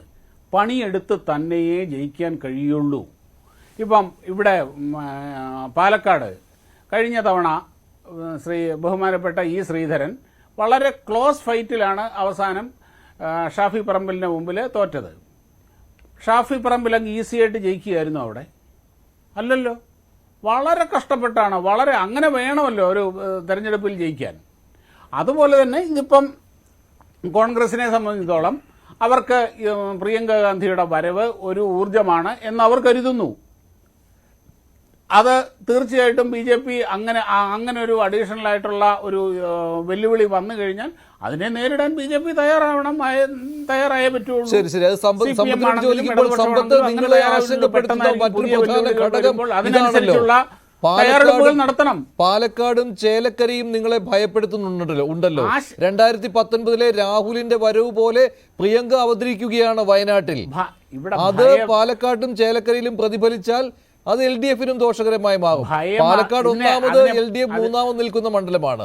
ചേലക്കര നിങ്ങളുടെ സിറ്റിംഗ് സീറ്റുമാണ്. എനിക്ക് മനസ്സിലാവുന്നില്ല. വയനാട് ഒരു കാര്യമുണ്ട്. ആരോട്? എന്നോടാണോ? അല്ല, സമ്പത്തിനോടാണ്. ഷാബു എന്താ പറയാമെന്ന് ഇതിലെ ഈ അവതാരങ്ങളൊന്നുമില്ല, അത്ഭുതങ്ങളുമില്ല. നമ്മളീ പറയുന്നതായിട്ടുള്ള ഈ നേതാക്കൾ വളർന്നു വരുന്നത് ജനങ്ങളാണ് അവരെ നേതാക്കളാക്കുന്നത്. അതൊരു കാലവും ചരിത്രവും ആ ജനങ്ങൾ അത്തരത്തിൽ ചില ആളുകളെ നേതാക്കളാക്കുന്നതാണ്. ശരിയാണ്, അവരുടേതായ ഒരുപാട് ലീഡർഷിപ്പ് ക്വാളിറ്റീസ് ഉണ്ട് എന്നുള്ളത് ശരിയാണ്. ഇവിടെ അവതാരങ്ങൾ അത്തരത്തിലൊന്നും നമ്മൾ ആരെയും കാണേണ്ടതായിട്ടില്ല. ഭൂമിയിൽ നിന്ന് പൊട്ടിമുളച്ചും ആകാശത്ത് നിന്ന് ഇങ്ങോട്ടേക്ക് ആരും ഒന്നും അവതാരങ്ങൾ വരുന്നില്ല, അത്ഭുതങ്ങളും ഉണ്ടാവുന്നില്ല. നമ്മൾ കാണുന്നതായിട്ടുള്ള വിലയിരുത്തുന്നതായിട്ടുള്ള എല്ലാ അത്ഭുതങ്ങളും ജനങ്ങളുടെ സൃഷ്ടിയാണ്. ഈ ലോകത്തുണ്ടായിട്ടുള്ള എല്ലാ പുരോഗതിയും എല്ലാ വികസനവും ഈ നാട്ടിൽ അധ്വാനിച്ചിട്ടുള്ള മനുഷ്യന്റെ സൃഷ്ടിയാണ്. അത് രാഷ്ട്രീയ രംഗത്തും അത്തരത്തിൽ മാറ്റങ്ങൾ ഉണ്ടാകുന്നതും രാഷ്ട്രീയ രംഗത്തുള്ള പുതിയ ചലനങ്ങളും എല്ലാം ജനങ്ങളുടെ സൃഷ്ടി തന്നെയാണ്. അതുമായി ബന്ധപ്പെട്ട് ഇപ്പോൾ ലോക്സഭാ തെരഞ്ഞെടുപ്പിൽ കേരളത്തിൽ UDF-ന് അത്തരത്തിൽ കൂടുതൽ സീറ്റുകൾ ലഭിച്ചു എന്നുള്ളത് സത്യമാണ്. ഇപ്പോൾ ആരും കണ്ണടച്ചിട്ടൊരു കാര്യവുമില്ല. ഇപ്പോൾ ഞങ്ങൾ പ്രതീക്ഷിച്ചതുപോലെ വിജയിക്കാനായി കഴിഞ്ഞില്ല എന്നുള്ളത് സത്യം തന്നെയാണ്. ഞങ്ങളും അത് ഉൾക്കൊള്ളുക തന്നെയാണ്. ഒരു തെരഞ്ഞെടുപ്പ് വിജയം എന്നുള്ളത് കൊണ്ട് ആരും അഹങ്കരിക്കേണ്ടതില്ല. ഒരു തെരഞ്ഞെടുപ്പിലെ പരാജയം എന്നുള്ളത് കൊണ്ട് എല്ലാവരും അതോടുകൂടി തെരഞ്ഞെടുപ്പിൻ്റെ പ്രവർത്തനങ്ങൾ മതിയാക്കിയിട്ട് പോകുന്നതുമില്ല. അങ്ങനെയാണെങ്കിൽ പലപ്പോഴും ഈ ഞങ്ങളുടെ പാർട്ടിയിൽപ്പെട്ട നേതാക്കളും പ്രവർത്തകരും ഞങ്ങളുടേതായിട്ടുള്ള അനുഭാവികളും എത്രയോ തവണ ഇതെല്ലാം മതിയാക്കി പല ആളുകളും പോവേണ്ടതായിട്ടുണ്ട്. വളരെ ക്രൂരമായ ആക്രമണങ്ങളും അതെല്ലാം നേരിട്ടാണല്ലോ അങ്ങനെ ഞങ്ങൾ നിലനിന്നിട്ടുള്ളത്, മുന്നോട്ട് പോയിട്ടുള്ളത്. അപ്പോൾ ഈ തെരഞ്ഞെടുപ്പ് വരുന്നു, ഉപതെരഞ്ഞെടുപ്പുകൾ വരുന്നു. ആ ഉപതെരഞ്ഞെടുപ്പുകളിൽ നല്ല പോരാട്ടം തന്നെ നടത്തുകയും ഞങ്ങൾക്ക് നിലവിലുള്ള സീറ്റ് അത് നിലനിർത്താനും ഞങ്ങൾക്ക് കഴിഞ്ഞ തെരഞ്ഞെടുപ്പിൽ വിജയിക്കാൻ കഴിയാതെ പോയ നിയമസഭാ തെരഞ്ഞെടുപ്പ് നേടിയെടുക്കാനും ഞങ്ങളവിടെ ജയിച്ചിട്ടുണ്ടല്ലോ. ഇപ്പോൾ നേരത്തെ പറഞ്ഞതുപോലെ അങ്ങനെയാണെങ്കിൽ പാലക്കാട് മുമ്പ് CPIM ജയിച്ചിട്ടുണ്ടല്ലോ. നമ്മളിപ്പോൾ ലോക്സഭാ തെരഞ്ഞെടുപ്പിൻ്റെതുപോലെ തന്നെ നിയമസഭാ തെരഞ്ഞെടുപ്പ് ഓരോന്നും ഏതെങ്കിലും പാർട്ടി പണ്ട് മത്സരിച്ചിട്ടുണ്ട്, ജയിച്ചിട്ടുണ്ട്, വോട്ട് നേടിയിട്ടുണ്ട്. ഇത്തരം കണക്കുകൾ ഇപ്പം ഞങ്ങൾ പാലക്കാട് കഴിഞ്ഞ നിയമസഭാ തെരഞ്ഞെടുപ്പിൽ ഞങ്ങൾ ഒന്നാമതല്ല, ശരിയാണ്, ഞങ്ങൾ രണ്ടാമതല്ല, അതുകൊണ്ട് ഞങ്ങൾ ജയിക്കില്ല എന്ന് വിലയിരുത്തുമോ? ഇപ്പോൾ അങ്ങനെ വിലയിരുത്താൻ കഴിയുമോ? ചേലക്കര ഞങ്ങൾ നിലനിർത്തും എന്ന് ഞങ്ങൾ പറയുമ്പോൾ അതല്ല പിടിച്ചെടുക്കും എന്ന് ജിൻഡോയ്ക്ക് പറയാം, അപ്പുറത്ത് ഷാബുവിന് അവർ പിടിച്ചെടുക്കുമെന്നുള്ളത് അവർക്ക് പറയാം. ഇതൊന്നുമല്ല മറ്റേതെങ്കിലും രീതിയിലായിരിക്കുമെന്ന് വേറെ ആർക്കെങ്കിലും പറയാം. അതെല്ലാം വരട്ടെ, അതെല്ലാം വരുന്ന കാലമാണത് വിധി എഴുതേണ്ടത്. ജനങ്ങളാണ് വിധി എഴുതുന്നത്, ജനങ്ങളുടെ മുമ്പിലാണ്. നമ്മളെല്ലാവരും ജനങ്ങൾക്ക് മുമ്പിൽ, ജനങ്ങളാണ് പരമാധികാരി. ശരി ജിൻഡോ, അവസാനമായി ജിൻഡോ ഒരു മിനിറ്റ് കൂടെ ഉള്ളൂ.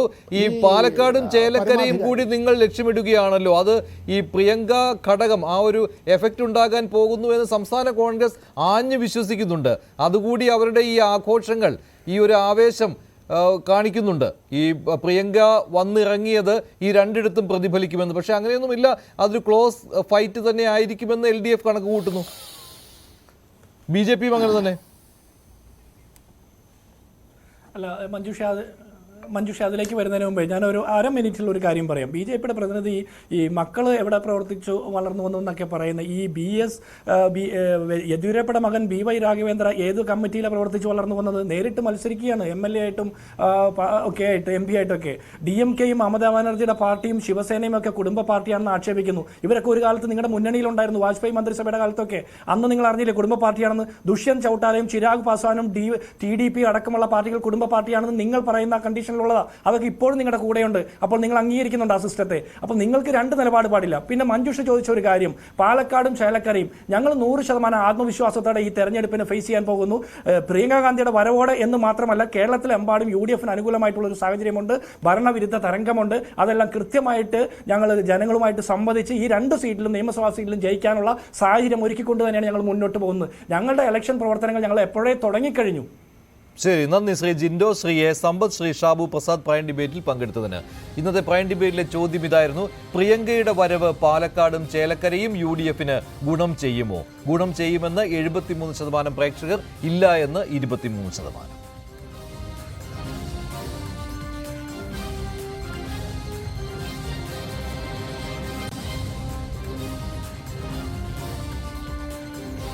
പ്രൈം ഡിബേറ്റ് അവസാനിക്കുന്നു. നന്ദി, നമസ്കാരം.